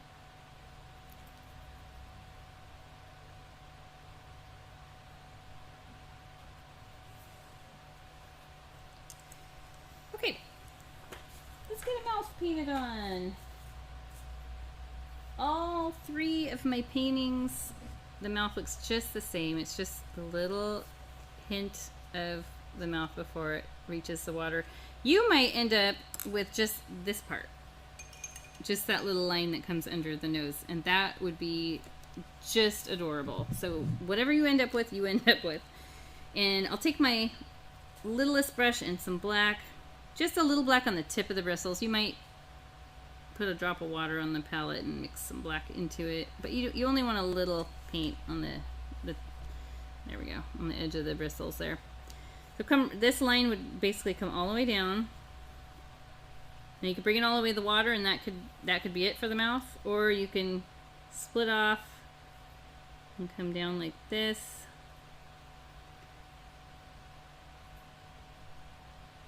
I don't really curve it up so that it looks like it's got a goofy smile on it. It's just kind of like that. And then I'll add some glassy white water here that will cover up the edge of this because it does just kind of look like it just cuts off there and it looks funny. Let's get some white highlights in the eyes. We're doing the final touches. Another thing you can do if you want additional shimmer to the fur, you could use like maybe your number 4 brush in white and bring, like, imagine your light source over here like we talked about. Maybe some of this is getting hit by the bright light source over here, whatever it is. It's the sun, I assume. I don't know. I designed the painting. I can't remember. What was I thinking? So yeah, that's you can see that there. How suddenly, oh yeah, it's being highlighted by something. The orca whale that's coming by. It's the sun gleaming off of it. And yeah, you can just add bits, just a tiny bit if you do the white. Unless you want a white otter. Old man otter. That really does change it up a lot, actually. You can see the difference between here and here.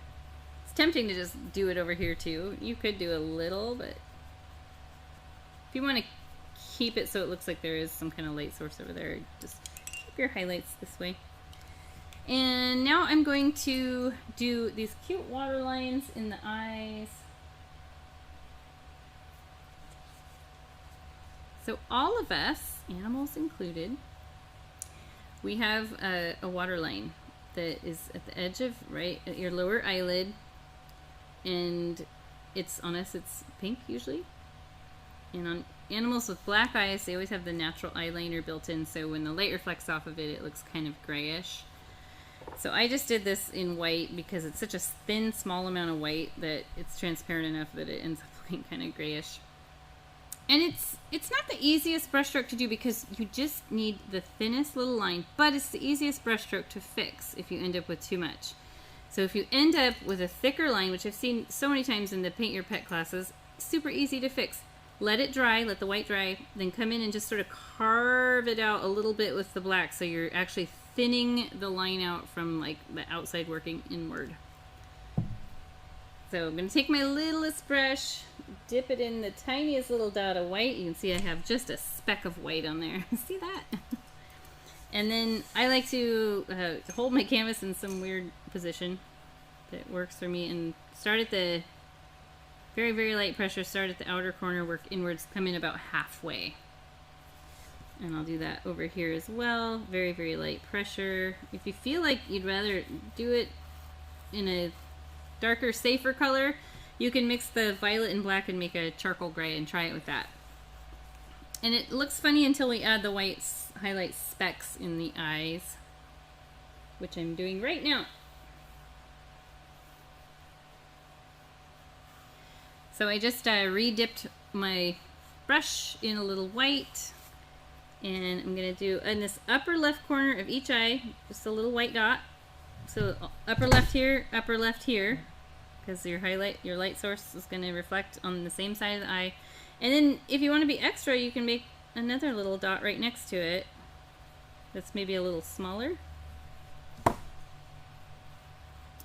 And look at those eyes, they look a lot more alive now. And again, if this white line here ended up too thick, like I'll demonstrate, like this one on mine is maybe a little thicker than I normally would do, but it's not a big deal. But I would take, it's probably close to dry now, I would take black and just sort of thin that white line out, working from the inside, working outside the line inward. Look at that, I already thinned it out and that worked really good.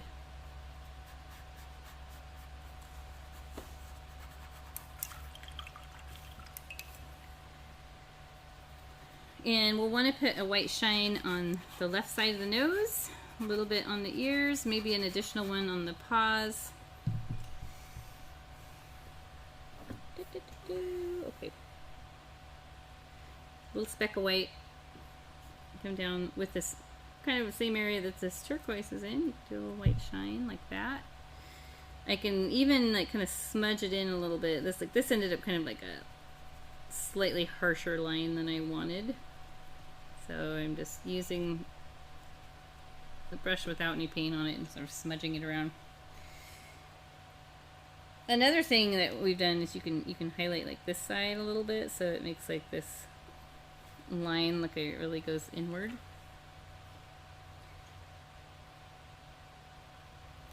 The ears, your turquoise highlight might be enough, but if you do want to add like a little white, kind of like we did in the eye where we did the white and the turquoise, you can do that. Same with the paws. If you want to add a little white shine, you can, but if it feels too much, you don't have to. I think we'll do whiskers last because we do have a couple other things we just need to do. We need to make the pearl super easy. The pearl like takes a minute. and then some of the water ripples that are a little more detailed. So I'm just thinking here, let's draw that pearl first, and it's mainly because I don't want you to end up with so much white in your water that the pearl disappears, so we'll do the pearl right now. You can leave the pearl off if you want. You can paint a little scallop if you want. But for the pearl, I just put a little white on the tip of the bristles. And this is about the diameter of a dime, so if you have a dime, just trace it. And it just sort of balances. It could be smaller than a dime or larger. I mean, you could have your otter be bringing you like this massive pearl that's going to earn you all kinds of wealth. Looks like a little bubble right now. And I'm going to pull inward from the edges, just sort of letting my brush run out of paint so it gets kind of thin in the middle. And pearls just reflect the colors around them, so it's going to reflect the purple and blue. So I'm going to take the tiniest speck of blue on the tip of that brush. Look at that. You can barely see it there because a little goes a long way. I'm going to start in the middle and just sort of swirling my brush around, work my way outward. And same with a tiny bit of blue. In fact, here you can see I dipped the brush in the blue and then I sort of swirled it around so I don't have too much blue. And dab it on there. You can even do turquoise. Just make sure you knock a lot of paint off before putting it on here. And then I'm going to wash my brush and I'll bring some pure white back onto the pearl. Just a little. So think of it like the moon. Like we've painted the moon a million times in our Go Box classes. Next week. Next week we get to do the moon, and if you think about the moon, how we start with like a darker layer and then we add white highlights on top. A lot of times. I guess not every time. But I'm going to take my brush with some white and just working from this side, because we've sort of considered this is our light source over here. Working from that side, go along the edge with the white shine. I have too much paint on my brush, I'm going to knock it off and just use what's on here. Pull it inwards.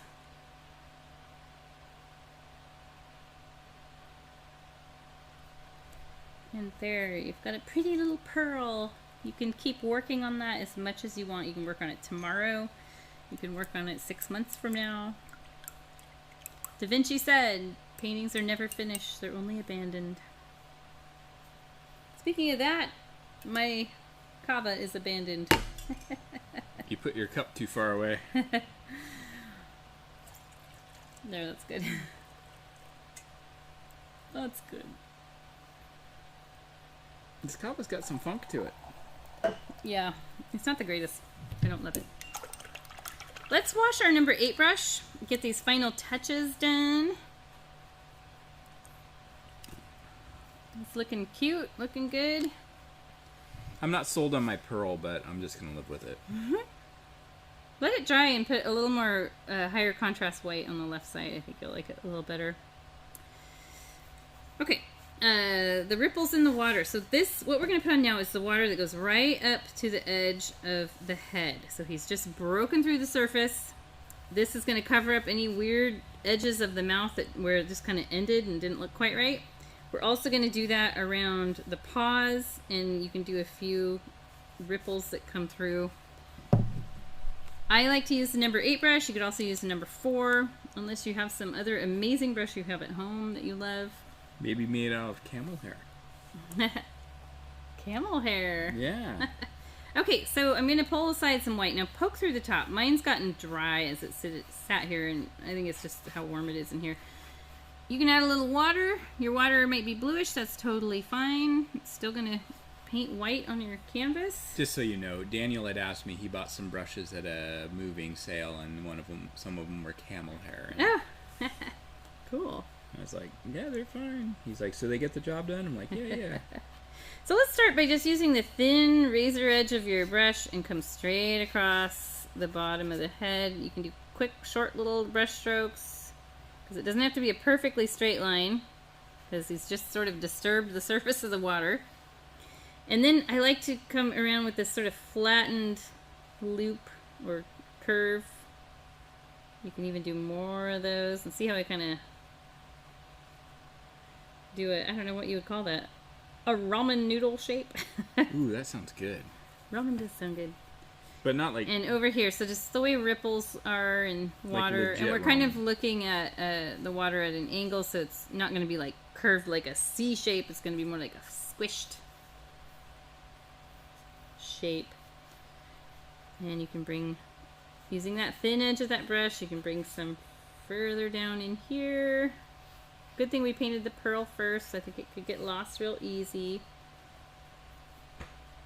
If your pearl did get lost, because maybe earlier you put too much white here, just paint some darker purple around and blue, turquoise around the edges. And you should be able to make it pop again. Now, around the paws, you want to do the same thing we did at the bottom of the head, where you're just coming across here.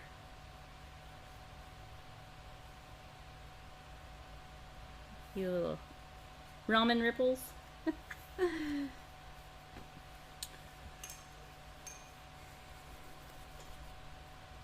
Aw, it's looking good. I feel like I could give a second coat of white on some of these, maybe.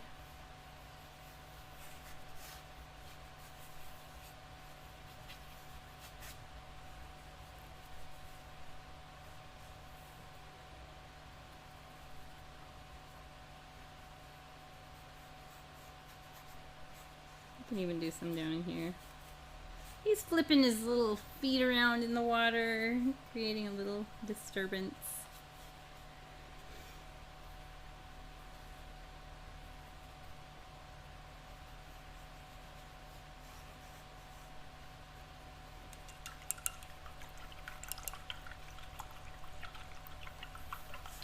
So 2 more steps. One's optional. Well, they're technically both optional, but the otters, they're kind of known for their whiskers. They have so many whiskers, and they're really cute.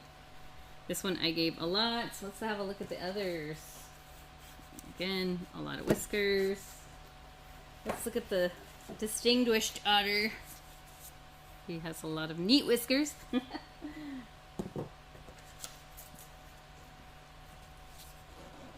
The distinguished otter and the other smaller one are both going to be going up on our website in the finished painting area. So if you really like those and you want to buy them, one will be $5, one will be $10. I just like to move them out. We end up with a lot of paintings left over. Oh my gosh. So many that we just like to move them out. When we we don't get too attached to them. When we moved out of our last studio, we gave, what was it, 460 paintings to Habitat? It was over 500. Oh, was it over 500? Like 511 paintings to Habitat for Humanity. For Humanity, and that was not the first studio we've moved out of, and we had done this very similar with We have about 500 more paintings. Yeah. Okay, let's see. So one of the things I had on here was the optional step. Like I said, whiskers, they're optional, but it does really make it look more like an otter if you add them. That might save me from looking like a monkey over here. I have a little light turquoise put in around the face. If you're done with fur, we've done so much fur, and if you're done with it and you don't even want to do any more, you don't have to. But since I put it on the original, I'm going to teach it here, and it's just turquoise with some white number 8 brush. You want to? It's actually like the same color we started with, pretty much, that when we first did the water and sketched out the head. And if you'll start with a lot of paint on your brush from mixing, like always, wipe it off, because this will show up right away. And what you can think about with this is, if you've ever gone swimming in a pool and the water, you know how they're painted blue, like a regular swimming pool, and a lot of times the blue is reflecting up onto your skin. Bright color. So that's what we're doing here. We've got a little water color from this water reflecting up on the fur. And you can gradually add more. Like, I like to start with a safe amount and then gradually add more. Sometimes it can feel a little bit uncomfortable when you've worked this long and added so much.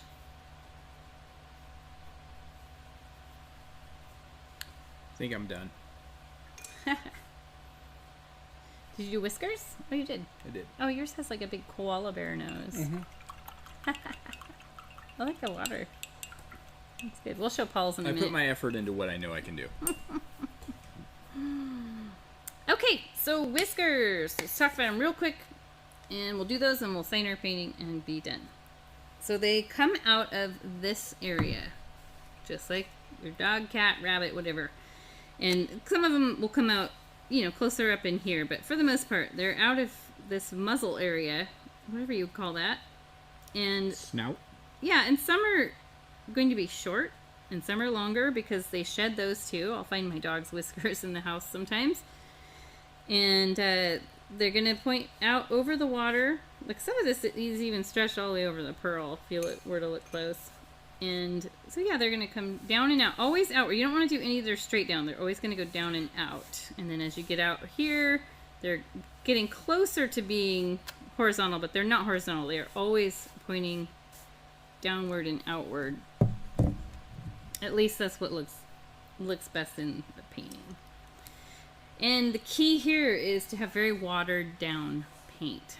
And it's white, so it's really easy to fix it up or paint over it if you make a mistake. So try not to psych yourself out.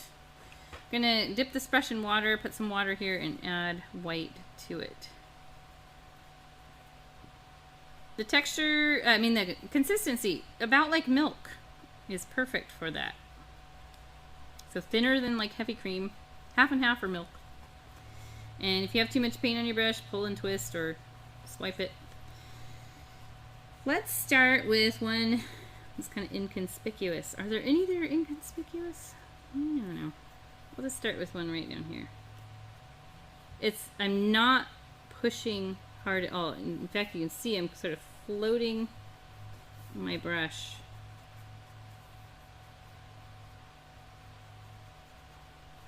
And barely brushing the tip of the bristles onto the canvas.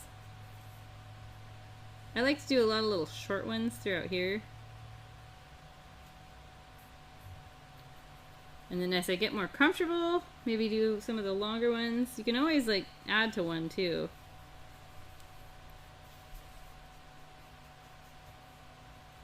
But it's really the lightest pressure, the quickest flick you can do.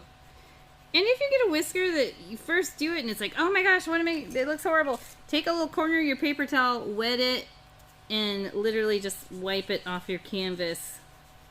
If you catch it early enough, you can wipe it right off and start over. But you gotta catch it right away because it does, when the paint's all watered down like this and it's very little paint, it's gonna dry really quick. I think the Subaru kid from Sherwood followed us to Newburgh.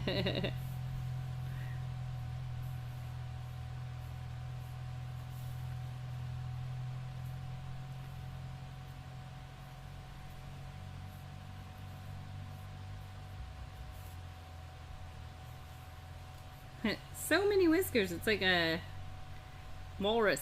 They have a ton of whiskers. Okay, I think I'm just about done with that. There. With the watered down white, the whiskers are there. You definitely see them, but they are a little more subtle than just using pure white paint. So mistakes, happy little accidents are going to be a little more subdued. But there's our otter. Oh, I gotta sign mine. One of the problems I had with one of these that I did was the hair, the tone of it, even though these are two different colors, the tones are very similar, so it kind of just blended into the background. So if you ran into that where you can't really see the edge of the fur as well, you can come in. In fact, I see it's this one that I did that with. I kind of lost the edges of the fur, and so I came in with the purple and blue mixed together, and I flicked in a little bit of fur randomly throughout the edge, and that's what made you can see the high contrast between the edge of this fur and the water. I'll do a couple on here because you can see it is a very similar tone, and if you want to do that, that's just something extra you can do. So I'll just take a little blue, purple. Remember, it was a little more purple than blue. 2 parts purple, 1 part blue. thereabouts, kinda, sorta. Wipe the brush off. Probably re-dip the bristles in and just come in. It's not like you have to outline every single last bit, so I'll do a few down in here. Do it. Maybe a few up in here. Outline every bit. No. I'm just tucking some little darker pieces of fur along the edge. Because we first start off with this color, that's our first fur layer, but as we add more and more, it can kind of end up disappearing a bit. But now you can see that he's a little more visible, the edge of him anyway, without outlining it and having it look too harsh. Super easy to do. But I'm going to sign my painting now. You need to sign yours. Oh, you already did. Okay. I like mixed it into my ripples. Nice. Let's see, I don't think I can do that. I'll just sign mine. But I could sign mine with the anchor. There, I'm going to do that. Like a fish hook. Oh, but now I have to do my S different. This is a limited edition Jenny Sheldon painting. Once in a Never lifetime again signature. will I sign my painting like this. You said an anchor. They it all looks look like like this. It looks like a fish hook. I said fish hooky thing. Oh, okay. I think I said that too. Okay. There we go. Fun. Love it. I think there's different elements of each of these that I like. I really like, on the new one, I like the shininess down in here. I felt like I wasn't happy with the paws at all throughout this whole one, but then I ended up actually liking them better. This one, I love the fur and the size. So, yeah, different things with both. Let's have a look at Paws. Let me move my palette out of the way. We have more desk space. Oh, what do we have here? Thank you. This was really fun. Oh, thank you, Annabella and Eric, for joining us. Barbara, thank you so much. Thank you for the Stranger Things questions. We are huge fans. We are big fans. All right, here's the monkey. He doesn't look like a monkey now. No, you actually redeemed it very well. Very, very well. And I think your pearl is fine. Totally. Yeah. He looks like he turned has out all right. He has like old man eyebrows. Yeah. Going on right here. Yeah, that's cute. It's so Paul, like your style of painting, like your fur, like I felt like mine was like kind of more rough and not so neat as the Distinguished one I did. But then I look at yours and I'm like, yours is even softer still. This is this type of painting is definitely well outside of my comfort zone. Yes, it is. And so one thing I like is I like the contrast in the water. So he did a lot of white ripplage. It's a new word, ripplage. Ripplage. Ripplage, believe it or not. Ripplage, believe it or not. Yeah. So let's bring it back, huh? Let's bring it back. There we are. There we are. Oh, sweaty. Yes, shiny. It's a little warm in here. I don't even know what it's actually not that bad. It's not. I think when you're teaching, though, you're just like so ramped up that you... Like, I didn't ever feel like... I mean, my legs are stuck to the chair. But as far as like the actual air temperature in here is pretty comfortable. And I think if we actually just had a small fan that just moved some air across us, that would be good. Could we have clashed more? I don't know if you guys noticed, but all I'm missing is a red Ferrari. And a giant mustache. Oh, I wasn't going to do the giant Magnum mustache. PI. But I am just missing. I even got the right hat. I would always tell Jenny, I was like, one of these days, someday in the future, my goal is to buy an old red Ferrari and just cruise around totally dressed like Magnum PI just for the heck of it. Oh my gosh. Maybe I'll go rent one and do that. No, you want to ride with me? No, I won't. I'll skip that ride. You could be Higgins. Well, we'll be back here again teaching Moonlight Sonata, completely different style of painting, next Friday, 5:30 p.m. PST. So, I feel like this time frame is really good. If it works for you guys, we'll keep doing it this way. It works for us. Just let us know if it's conflicting or if it works. We try to make it work. Look, for you guys, we have pivot chairs now. We actually have spinny chairs, comfortable chairs for the first time. So just so you guys know, just in general, if you go onto the Facebook group and you say you really are struggling with one element, I'm pretty much usually going to do that in the next painting. Oh, clouds, you mean? Yeah. we'll see. We'll see how the clouds come out. Because I fully believe in, like, instead of staying away from the things that we struggle with, I feel like the best thing to do is just attack them head on.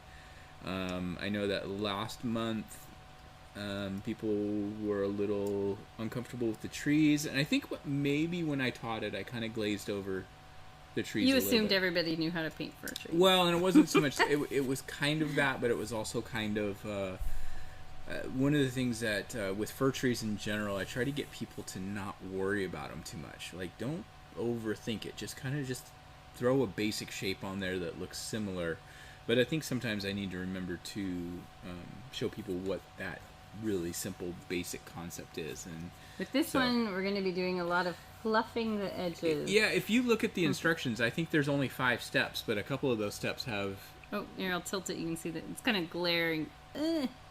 Backwards. Yeah, backwards. It's like 5A, 5B, is kind of the way. I've got a lot of step Bs and so somebody says Kim loves the new time frame. Awesome. Yeah. It works for us too. So I mean, when we first started the business, I mean 90% of our customers were in Oregon, so but as time's gone on, it's much more evenly distributed. In fact, I would actually say we send more to the East Coast than we do the West Coast. But yeah, now we do for sure.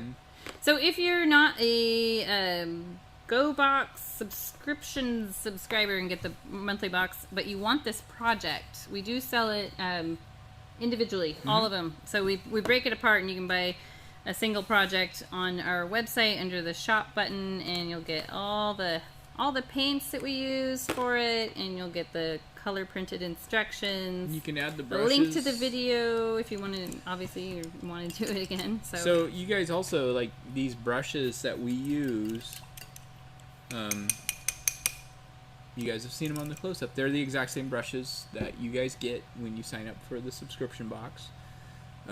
So it's not like we're using secret brushes. You know, it's funny, when we used to teach in the studio, I'd have sometimes people would accuse me, you're using a different brush. You're using different brushes, or you're using different paints. And they're the magic brushes. In general, like, I would always try to take the gnarliest, most beat up brushes of the, we didn't even like set them aside, like, oh, these are the ones we want, and it's like we just grab brushes from the same jar as everybody else. But